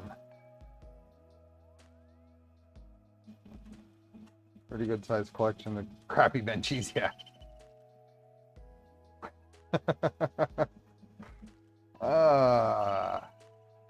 Ooh.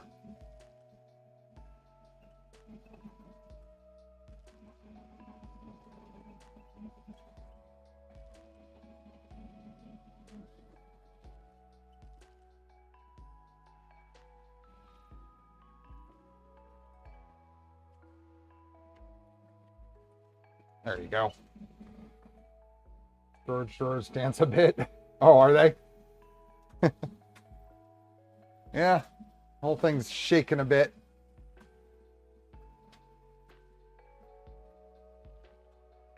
Crappy benchy. Almost done.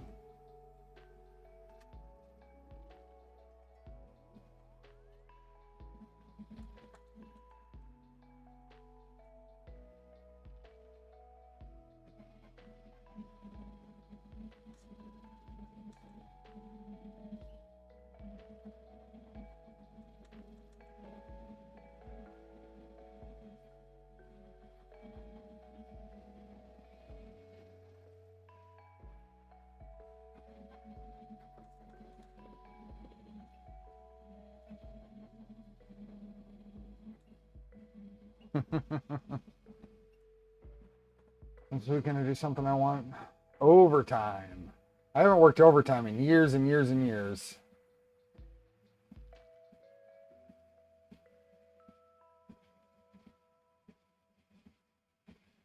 Crappie benchy. Ah.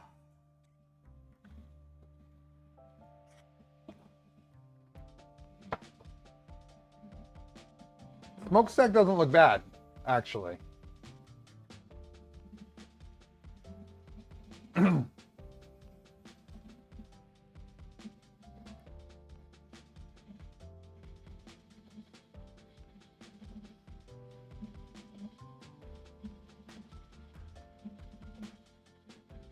Almost done.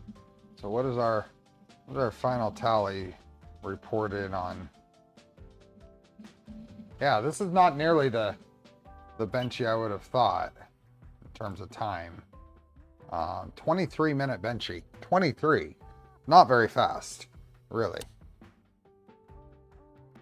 Oh, I wasn't doing like every other layer infill or anything either. So that would make a big difference, right? Oh, what happened? Why isn't that on? Come on. There we are. That bow was really bad for there, but the rest of it turned out really good. I mean, for no tuning,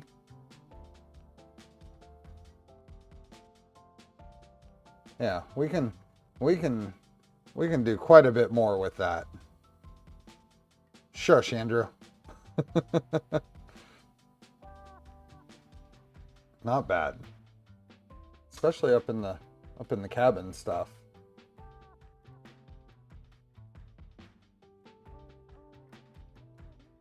Well, and there's no, I mean, this has input shaper numbers, but nothing that we've set. It's all what was there before. And it's pretty good. I know. Not bad. Cool. Happy. Happy. Okay, we will probably be back.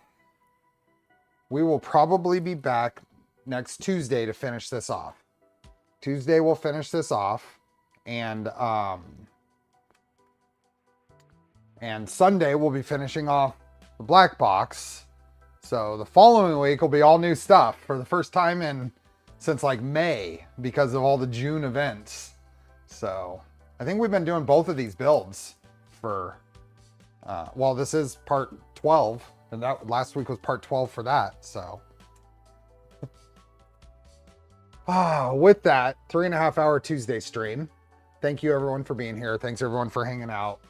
Thanks Polymaker for letting me give away Filament, and thanks for all the contributors to this build, Fabrico and AI Experts and Double T, and I'm missing other folks too, but I'll cover, it's all in the description. So 3DO and LDO. So have a good rest of your week. Hope to see you Sunday. Member stream will probably be the 31st this month. So take care, everyone. Enjoy the build. Bye.